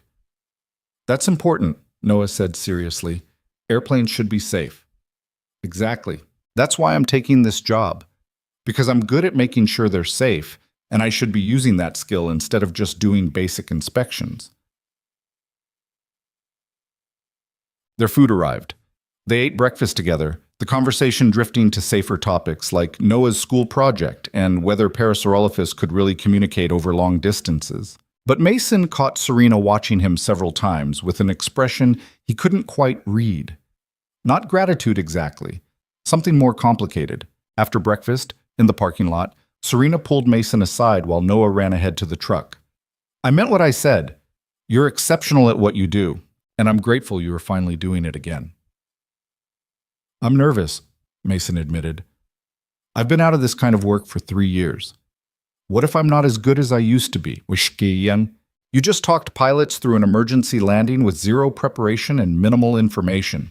You found a structural crack my engineers missed. You're plenty good enough. Serena hesitated. Can I ask you something personal? Sure. When you left the Air Force, did you resent Noah for it, even a little? The question caught him off guard. No, never. Why? Because I'm trying to understand how someone gives up everything for another person without bitterness. My parents resented me for existing. Every sacrifice they made sure I knew about it. They counted the cost constantly. But you don't do that. You gave up your career for Noah, and you've never once made him feel guilty about it. Because it wasn't his fault. He didn't ask to be born. He didn't ask for his mother to leave. Those were circumstances beyond his control. Making him feel guilty for needing his father would be cruel. Most people aren't capable of that kind of selflessness. It's not selfless. He's my kid. Taking care of him is literally my job as his father. You say that like it's simple. It's not simple. It's extraordinary. Serena looked toward the truck where Noah waited. Serena looked. He's lucky to have you. I'm lucky to have him. He gave me a reason to keep going when everything else fell apart. They stood in the parking lot, the morning sun warming the lingering puddles from yesterday's rain. Mason felt like something between them had shifted again, some invisible boundary crossed. Serena had started as a client, become something like an antagonist, transformed into someone who challenged him to be better, and now seemed to be settling into a role he couldn't quite define. Friend felt inadequate. Mentor felt wrong. There was no good word for what Serena Vale was becoming in his life. I should go, Mason said. Noah's got a birthday party this afternoon. Some kid from his class. Next Saturday? Yeah, same time, Serena nodded. I'll be here. The following week passed in a blur of final shifts at Riverside Regional, paperwork for Meridian, arrangements for Noah's after-school program, and constant low-grade anxiety about whether he was making the right decision. Carl threw him a small going-away gathering in the maintenance hangar, pizza and beer, and a card signed by everyone Mason had worked with for 3 years. It was awkward and touching in equal measure. You're going to do great at that fancy new place, one of the mechanics said. But we're going to miss having someone around here who actually knows what he's doing. Mason's first day at Meridian was overwhelming. The facility was enormous, the equipment state-of-the-art, the other inspectors clearly competent and experienced. He spent 8 hours touring the operation, meeting people, learning procedures, and fighting the persistent feeling that he was in over his head. But on his second day, they brought him a troubled aircraft, transport helicopter with intermittent electrical issues that 3 different technicians had failed to diagnose. Mason spent 2 hours methodically working through the systems, using techniques he'd learned in the military and refined through years of experience. Eventually he found it, a damaged wire bundle deep in the tail boom that was causing sporadic shorts. Simple problem, difficult location, easy to miss if you weren't looking in exactly the right place. How long did it take you to find that, Karen Walsh asked when he reported his findings. 2 hours. Our team spent 6 days looking for that fault. How did you know where to check? Process of elimination and pattern recognition. The symptoms suggested a short circuit somewhere in the tail section. There are only so many places wire bundles run through that area. I checked them systematically until I found the damaged one. Walsh smiled. I think you're going to fit in here just fine, Mr. Reed. That evening, Mason picked up Noah from the after-school program. His son was full of stories about the games they'd played and the snacks they'd had, and the new friend he'd made named Marcus, who also liked dinosaurs. How was your day, Dad? Good. Hard, but good. I fixed a helicopter that other people couldn't fix. Cool. Was it broken bad? Not too bad, just tricky to find the problem. Oops. They drove home together, the new routine already starting to feel normal. Noah chattered about his day while Mason half listened, his mind still partly on the helicopter and the diagnostic process and the satisfaction of solving a problem that had stumped other people. It felt good. It felt like using parts of his brain that had been dormant for years. At home, Mason made dinner while Noah did homework. They ate together, cleaned up together, fell into the evening routine that was familiar even if the timing had shifted. Bath, pajamas, story time, glow-in-the-dark stars. Dad? Noah asked as Mason was turning out the light. Yeah, buddy? Are you happy now with the new job? Mason thought about it honestly. Yeah, I think I am. Good. You look different. Less tired. I'm probably more tired, actually. The work is harder. But different tired. Like you're tired because you did something important, not just tired because you were awake all night. Mason stood in the doorway, marveling at his 7-year-old's insight. You're pretty smart, you know that? I know. Marcus told me I know too much about dinosaurs. Is that bad? There's no such thing as knowing too much about something you love. That's what I told him. Mason smiled. Get some sleep, buddy. Love you, Dad. Love you too. The week continued. Work, pick up Noah, dinner, homework, bedtime. The rhythm was different, but sustainable. Mason found himself engaged with the work at Meridian in ways he hadn't been engaged with anything in years. Complex problems, challenging aircraft, colleagues who respected his expertise and pushed him to be better. Saturday arrived. Chocolate chip pancakes at Millie's with Noah and Serena. The 3 of them fell into easy conversation, the awkwardness from their first breakfast together long gone. Serena asked about Mason's first week at Meridian. Noah showed her the birthday invitation he'd received from Marcus. Everything felt natural and right in ways Mason hadn't expected. Afterward, in the parking lot, Serena caught Mason alone again. The Irish investigation released preliminary findings on the citation. You were right. Structural fatigue in the tail section caused by inadequate inspection intervals. The failure propagated and severed both hydraulic lines. It was maintenance negligence, not sabotage. I figured, but you should still have me inspect your entire fleet. If this happened on one aircraft, there might be systemic issues with your maintenance program. Already arranged. I'm bringing all 4 jets to Columbus next month. You can inspect them at Meridian's facility during your off hours. I'll pay your consulting rate plus equipment fees. I don't have a consulting rate. You do now. $200 per hour, non-negotiable. Mason did the math in his head. A thorough inspection of 4 aircraft could take 50 to 60 hours. That was $10,000 to $12,000 on top of his Meridian salary. More money than he'd ever made from a single project. That's too much. It's what you're worth. Take it or I'll find someone else who will. You won't find anyone better. It's skeet. Dim di chimanti. I know. That's why I'm paying you appropriately. Serena's expression softened. Mason, stop fighting me on this. You saved 4 lives and you're helping ensure no one else dies in my aircraft. That's worth every penny. Let me pay you what you deserve. Mason wanted to argue but recognized the futility. Fine, 200 per hour. But I'm doing the inspections properly. That means taking my time and not cutting corners. I wouldn't want it any other way. They stood in the parking lot watching Noah climb on the truck's bumper, carefully not touching the mud puddles. The morning was warm, spring definitely arriving despite winter's stubborn resistance. Everything felt like transition, seasons changing, routines shifting, walls coming down that Mason had thought were permanent. Thank you, Serena said quietly, for letting me be part of this. Your Saturday mornings with Noah. It means more than you probably realize. Why does it mean so much? Because I've never had this. This simple, ordinary thing where people just enjoy each other's company without agenda or transaction. My entire life has been business deals and networking and relationships that exist because someone wants something. But Noah doesn't want anything from me. He just likes talking about dinosaurs and eating pancakes, and you let me be part of that without making it complicated. It is complicated, though, Mason said. You're a billionaire having breakfast with a mechanic and his kid. That's inherently complicated. Only if we make it complicated. What if we just let it be what it is? What is it? Serena smiled slightly. I don't know yet, but I like it. Whatever it is. Mason didn't have a response to that. He climbed into his truck where Noah waited, and they drove home through streets bright with unexpected sunshine. The future was uncertain and full of changes he was still processing. But for the first time in 3 years, uncertain didn't feel terrifying. It felt like possibility.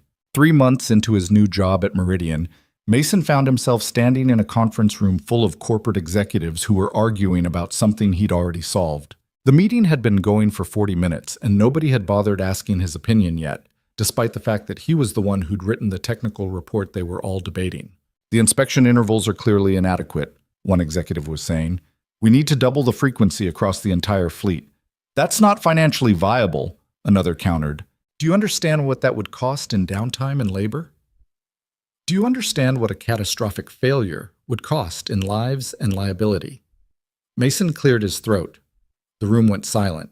Karen Walsh, who'd invited him to this meeting, gestured for him to speak. The inspection intervals aren't the problem, Mason said. The problem is that we're inspecting the wrong things. We're following manufacturer recommendations that were designed for standard operations, but most of these aircraft are operating in conditions that exceed standard parameters.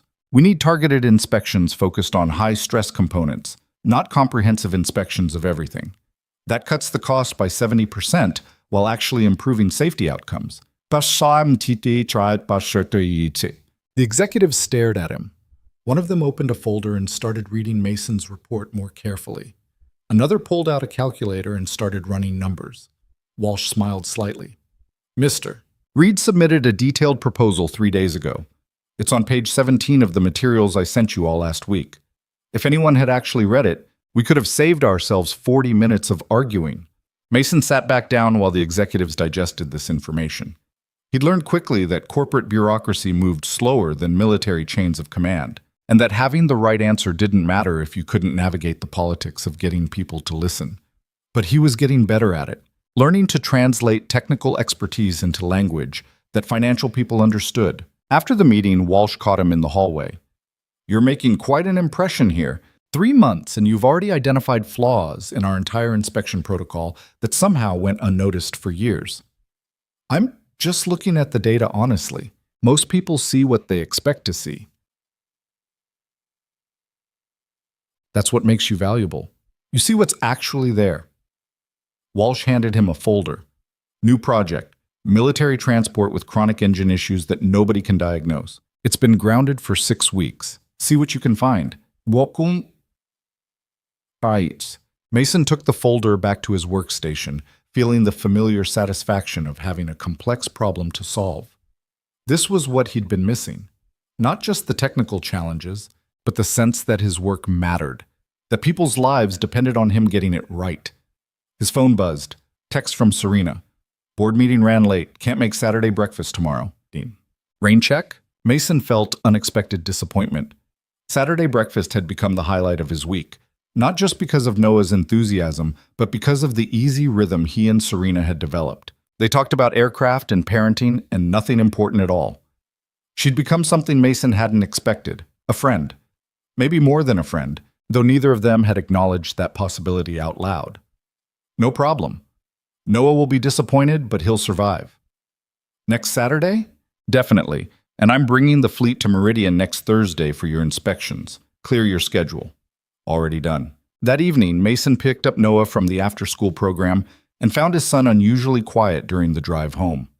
When pressed, Noah admitted he'd had a fight with Marcus about whether velociraptors or Deinonychus were better hunters. Marcus said velociraptors because of the movie, but the movie Velociraptors were actually based on Deinonychus, and they got the name wrong.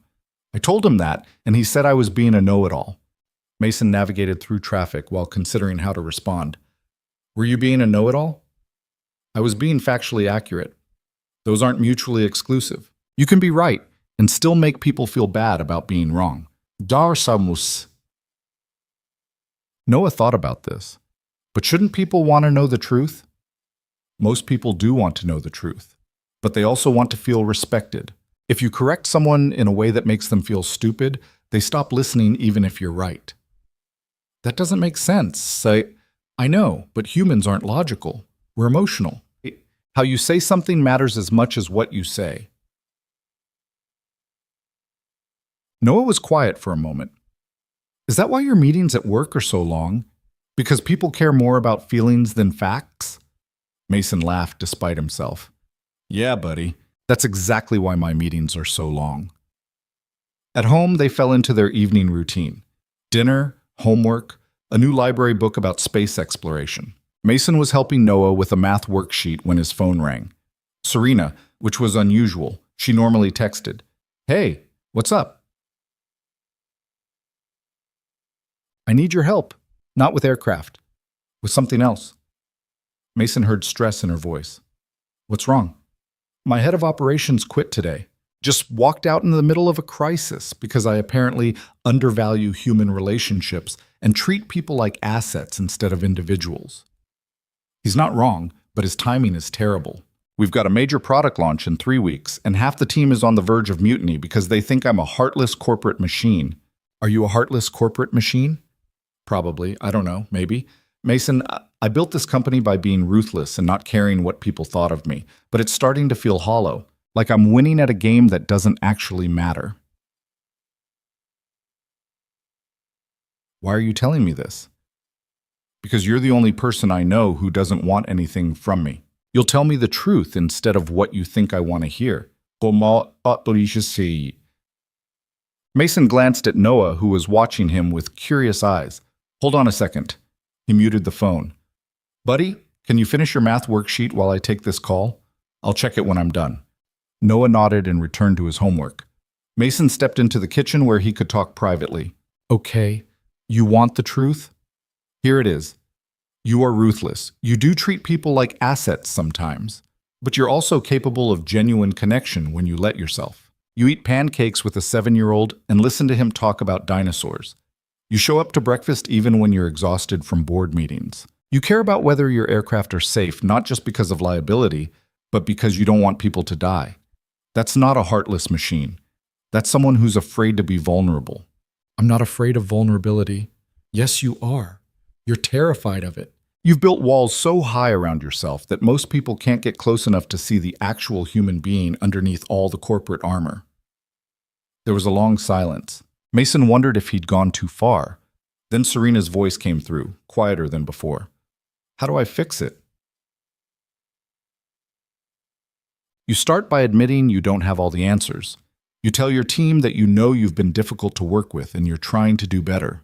You ask them what they need instead of assuming you know. And you accept that sometimes being a good leader means being imperfect in front of people. That sounds terrifying. It is terrifying. But it's also the only way to build something real instead of just building something successful. Bards?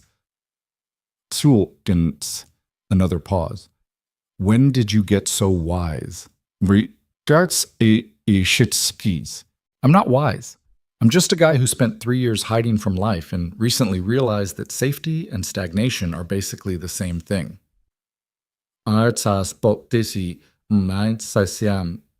Okay, I'll try. Tomorrow I'll talk to my team and attempt to be a human being instead of a CEO. Good. And Serena, the fact that you called me asking for help means you're already less of a heartless machine than you think. After they hung up, Mason returned to find Noah had finished his math worksheet correctly.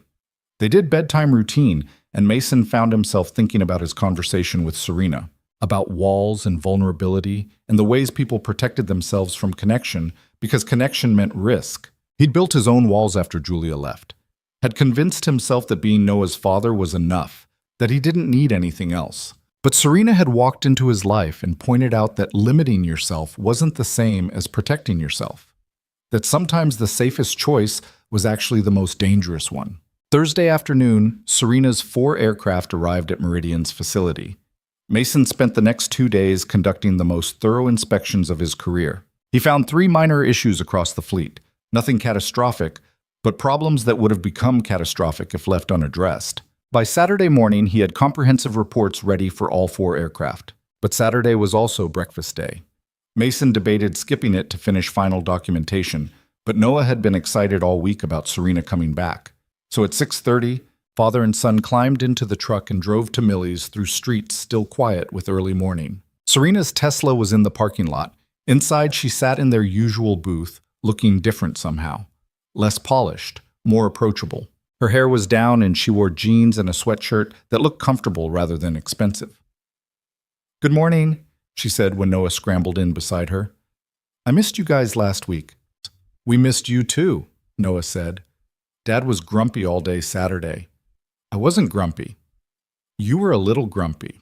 Serena smiled. "I appreciate the honesty. How's Marcus? Did you two work out your dinosaur disagreement?" Yeah, I apologized for being a know-it-all, and he apologized for saying velociraptors were better than Deinonychus, when everyone knows Deinonychus were superior predators. "Everyone knows that," Mason agreed solemnly. They ordered breakfast. The usual chocolate chip pancakes for Noah and Serena, eggs and toast for Mason. The conversation flowed easily. Noah's school project, Mason's work at Meridian, Serena's attempt to be more human with her employees. "How did that go?" Mason asked. "The talk with your team?" "Better than expected. I admitted I've been difficult and asked what they needed to feel valued. Turns out mostly they just wanted to be asked. One guy started crying because apparently nobody had ever solicited his opinion before. It was uncomfortable and awkward, and probably the most productive meeting I've had in years." "Good. That's progress." "I also promoted someone to replace my operations head, a woman who's been with the company for 8 years and who apparently everyone loves. I had no idea she existed before this week because I never bothered learning anyone's name below director level." "You're learning." "I'm trying. It's harder than building a company. People are complicated." Noah, who'd been listening while consuming pancakes, looked up suddenly. "Serena, do you like my dad?" "Oh." The question hung in the air. Mason froze with his coffee cup halfway to his mouth. Serena's eyes went wide. "Of course I like your dad. He's very smart and good at his job." "No, I mean, do you like him? Like the way grown-ups like each other when they want to be more than friends?" Mason set down his coffee carefully. "Buddy, that's not really an appropriate question." "Why not? You're always telling me I should be honest and ask questions instead of making assumptions." "Yes, but it's okay," Serena interrupted. She looked at Noah seriously. "That's a fair question, and I'm going to give you an honest answer. I do like your dad, more than friends. But relationships are complicated, especially when kids are involved. So we're taking things slowly and figuring out what makes sense." Noah considered this. "Okay, I think you should be more than friends. Dad's happier when you're around, and you laugh more when you're with us than you probably do at work. That means you're good for each other." Mason stared at his 7-year-old son, who'd apparently become a relationship counselor. "When did you get so perceptive?" "I pay attention. You taught me that."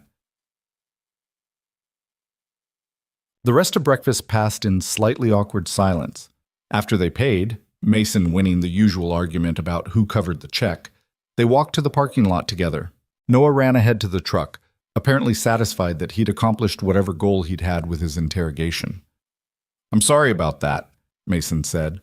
"He's been asking questions lately about whether I'm going to date anyone. I should have prepared him better before he ambushed you." "Oh, ich besommets." "He didn't ambush me. He asked a question I've been avoiding asking myself." Serena leaned against her Tesla, the morning sun warm on her face. "He's right, you know. I am happier when I'm with you two. These Saturday mornings are the only time all week when I feel like a normal person instead of a CEO. We're happy when you're around too, both of us." "So what do we do about that?" Mason thought about walls and vulnerability and the risk of letting someone close. Thought about Julia leaving and the years he'd spent protecting himself and Noah from that kind of pain. Thought about Serena pushing him to be better and challenging him to stop hiding and showing up every Saturday morning because she actually cared. "We keep doing what we're doing," Mason said. "Saturday breakfasts, honest conversations, letting Noah educate us about dinosaurs. And maybe we acknowledge that somewhere along the way this became something more than just acquaintances sharing pancakes." "What did it become?" "I don't know yet, but I'm willing to find out if you are." Serena smiled, genuine warmth breaking through her usual careful control. "Yeah, I'm willing to find out." They didn't kiss, didn't make dramatic declarations, just stood in the parking lot of a cheap diner acknowledging that something had shifted between them, that walls were coming down and possibilities were opening up, and maybe taking risks was worth it when the alternative was staying safe and lonely. Over the next month, things evolved naturally.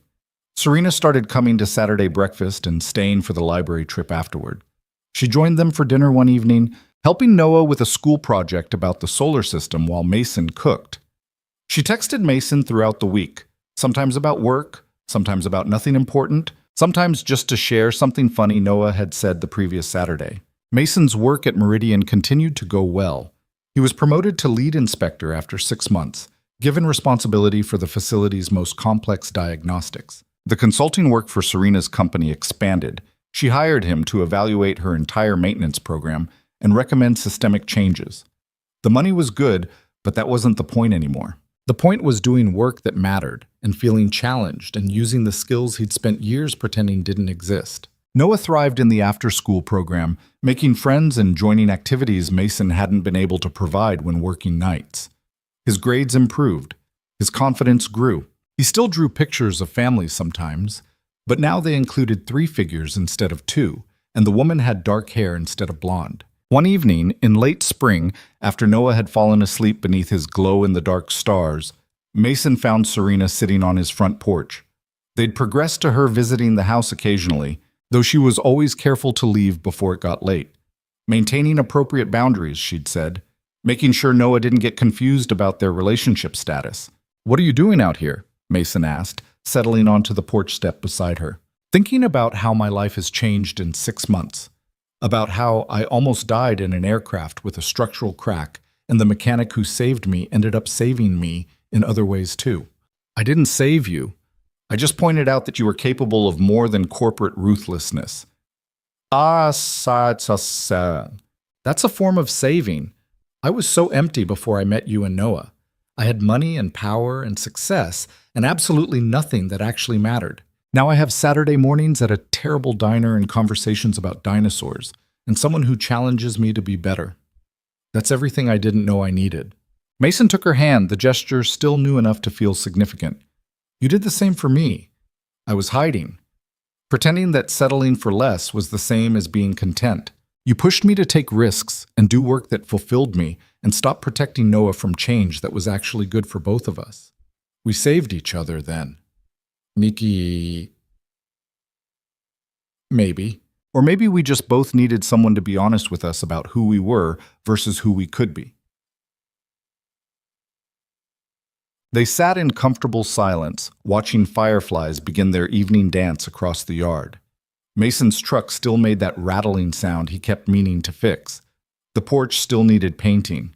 The yard still needed more work than he had time to give it, but everything felt different now. Not perfect, not magically solved, just different in ways that mattered. I need to tell you something, Serena said eventually. My company is expanding operations to the West Coast. I'll be spending 2 weeks per month in California for the next year. Board won't budge on that requirement. Mason felt his stomach drop. Okay, touch. But I don't want to lose this. Us. Whatever we're building. So I'm proposing something. She turned to face him. Come with me. You and Noah. Meridian has a facility in Los Angeles. I already talked to Karen Walsh, and they'd love to have you there. Same position, same pay, better weather. Noah could go to great schools. We could actually see where this relationship goes instead of trying to maintain it across half the country. You want us to move to California? I want us to take the next step. Together. Not just Saturday breakfasts and occasional dinners, but actually building something real. I know it's a big ask. I know you've worked hard to create stability for Noah, but sometimes stability means growing together instead of staying in place. Mason thought about it. About Los Angeles and new schools and disrupting everything they'd built. About the risk of betting his and Noah's future on a relationship that was still relatively new. About all the ways it could go wrong. But he also thought about the ways it could go right. About building a life with someone who challenged him and made him better. About showing Noah that taking chances for the right reasons was worth the fear. About the fact that staying still was its own kind of risk. I need to talk to Noah, Mason said. This affects him as much as me. If he's not okay with it, we're not doing it. Fair enough. The next morning, Mason sat down with his son at the kitchen table before breakfast. Buddy, I need to talk to you about something important. Noah set down his dinosaur book, immediately serious. Is someone dying? No, nothing like that. Serena has to spend a lot of time in California for work. She asked if we'd consider moving there too. There's a job for me in Los Angeles. Good schools for you. And it would mean we could see her more than just Saturdays. Would we still have Saturday breakfasts? Yeah, just a different diner. Would I have to leave my friends? You'd leave your friends here, but you'd make new friends there. That's what happens when you move. Noah thought about this carefully, his 7-year-old brain working through complexities that would have been easier if Mason could just make the decision for him. But Mason had learned that Noah deserved honesty and agency in decisions that affected his life. Do you want to move? Noah asked. I want to be with Serena. She makes me happy. But I also want you to be happy. And if moving would make you unhappy, we're not doing it. Do you love her? The question was direct and unexpected. Mason thought about how to answer honestly. I think I'm starting to. Yeah. Does she love you? I think so. Does she love me? I know she does. She tells me all the time how much she enjoys spending time with you. Noah nodded slowly. Then we should move, because you've been alone since Mom left and you deserve to have someone who loves you.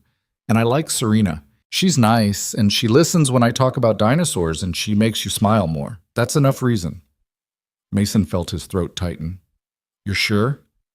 I'm sure, but Dad, can we bring the glow-in-the-dark stars? I don't want to sleep without them. Yeah, buddy. We can bring the stars. They told Serena that afternoon. Her face lit up with something Mason had rarely seen, pure, unguarded joy. Plans were made quickly. Meridian, LA was thrilled to have Mason. Serena found a house for them. Not mansion, just a comfortable place in a good school district where Noah could have a yard and Mason could have a workshop. She insisted on covering the moving costs, which Mason argued about briefly before accepting that some battles weren't worth fighting. The move happened in July. Mason's last day at Meridian, Ohio was bittersweet. Handshakes and well wishes and promises to stay in touch. Martha cried when they said goodbye, making Mason promise to call regularly and send pictures. Noah's friends threw him a goodbye party at the park, 7-year-olds running around eating cake and pretending they weren't sad about losing a friend. California was different, brighter, warmer, faster paced. The new house was bigger than anything Mason had lived in before. Noah's school was impressive and slightly intimidating. Mason's new colleagues at Meridian, LA were welcoming, but it took time to build the rapport he'd had in Ohio. But Serena was there. Not just on Saturdays, but Tuesday dinners and Thursday movie nights and weekend trips to the beach. She integrated into their lives gradually, carefully, respecting boundaries while slowly becoming part of the family. She learned to make Noah's favorite mac and cheese. She helped with homework. She sat through long explanations of prehistoric marine life with genuine interest. One evening in September, after Noah had gone to bed in his new room beneath relocated glow-in-the-dark stars, Mason and Serena sat on the back porch watching the sunset over unfamiliar California landscape. "Are you happy?" Serena asked. "Really happy. Not just making the best of it?" Well, so Mason considered the question honestly. "Yeah, I'm happy. It's different and sometimes I miss Ohio, but this feels right. Us together, building something real instead of just keeping things safe and separate." Yes. Mom, I'm happy too. Happier than I've ever been. My company is doing well, but that's not the important part anymore. The important part is coming home to you and Noah, having dinner together, helping with homework, the ordinary things that used to seem so foreign to me. You're good at the ordinary things, better than you give yourself credit for. I'm learning. You're patient with me when I mess up. You're patient with me too. This hasn't been easy blending our lives together. We've had arguments and disagreements and moments where I wasn't sure we'd make it. But we did make it. We did. They sat in comfortable silence, the California evening warm around them. Mason thought about the journey that had brought him here. From the night he'd found a crack in a Gulf Stream to this moment on a porch 3,000 miles from where he'd started. About how saying yes to one thing had opened doors to everything else. About how the person he'd been 6 months ago, careful, contained, settling for good enough, had transformed into someone willing to take risks for the right reasons. 6 months later, on a cold Saturday morning in February, Mason and Serena and Noah sat in a diner in Los Angeles that served terrible coffee and decent pancakes. Their new Saturday tradition. Noah was explaining something about Mesozoic marine reptiles, while Serena listened with the kind of focused attention that still surprised Mason sometimes. Did you know that Mosasaurus could grow up to 50 feet long? They were basically underwater dinosaurs, except they weren't actually dinosaurs. They were marine reptiles. People always get that confused. "I did not know that," Serena said. "That's terrifying and amazing, right? Imagine swimming in the ocean and seeing one of those." Mason watched them together, his son and the woman who'd somehow become essential to both their lives, and felt something click into place. This was family. Not the family he'd planned or expected, but the family they'd built together through honesty and risk and willingness to be imperfect in front of each other. Later that day, after Noah had gone to a friend's birthday party, Mason and Serena walked along the beach near their house. The Pacific Ocean stretched gray and endless under overcast skies. They walked hand in hand, not talking, just being present together. "I've been thinking," Serena said eventually, "about what comes next for us." "What comes next?" "Well, I don't know exactly, but I know I want you and Noah in my life permanently. I know I want to keep building this thing we've created. I know I don't want to imagine a future that doesn't include both of you." Mason stopped walking, turning to face her. "Are you asking what I think you're asking? I'm saying I love you, both of you. And I want to make this official. Not rushing, not right away, but soon. When it feels right. When Noah's ready. When we're all ready." "I love you too, and Noah loves you, which matters as much as anything else." "So we're doing this? Actually doing this?" "Yeah, we're doing this." They stood on the beach, watching waves crash against sand, two people who'd found each other through cracked aircraft and honest conversations and willingness to let walls come down. It wasn't a fairy tale ending. There would still be arguments and difficulties and moments of doubt. Serena would still struggle with vulnerability sometimes. Mason would still fight his instinct to protect Noah from every possible risk. Noah would still have bad days and nightmares about thunderstorms and questions about the mother who'd left. But they would face all of it together. That was the point. Not perfection, but partnership. Not safety, but honesty. Not hiding from life, but engaging with it fully despite the fear. 6 months later, they found a bigger house with room for all of them, and space for Martha to visit from Ohio. A year after that, Serena officially adopted Noah, who'd asked if she could be his mom for real instead of just feeling like his mom. 2 years after that, they were still having Saturday breakfast together. Chocolate chip pancakes for Noah and Serena, eggs and toast for Mason, terrible coffee for everyone. Some mornings, Noah still drew pictures of families, but now the families were complete. 3 figures holding hands, standing in front of a house with a yard and glow-in-the-dark stars visible through a window. And sometimes, in the corner of these drawings, he'd sketch a small airplane flying overhead, a reminder of where they'd all started, a reminder that sometimes the biggest changes in life begin with the smallest cracks. Mason had learned that protecting the people you love doesn't mean keeping them safe from change. It means having the courage to let life evolve naturally, trusting that the foundation you've built together is strong enough to handle transformation. Serena had learned that success without connection is just expensive loneliness, and that the most valuable things in life are the ones that can't be measured in quarterly reports or stock prices. And Noah, wise beyond his years, had learned that families come in all configurations, and that sometimes the best parents are the ones who choose you rather than the ones you're born to. They weren't perfect. Their life wasn't smooth or always easy, but it was real and honest and built on mutual respect and willingness to grow together. And on Saturday mornings, eating pancakes at a diner where nobody knew Serena was a billionaire and everyone treated them like any other family. They had everything that actually mattered.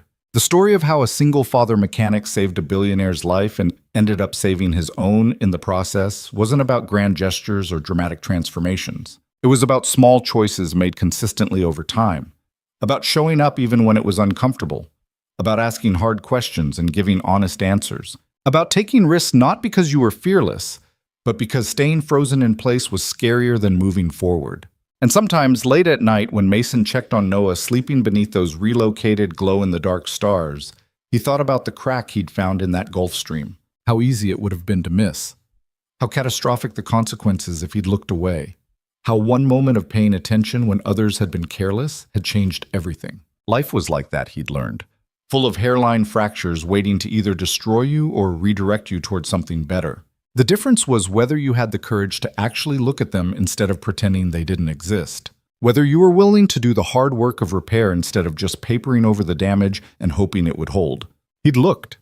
He'd done the work.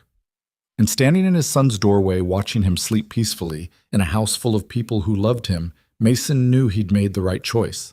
Not the safe choice, not the easy choice, but the right one. And that was enough. More than enough. It was everything.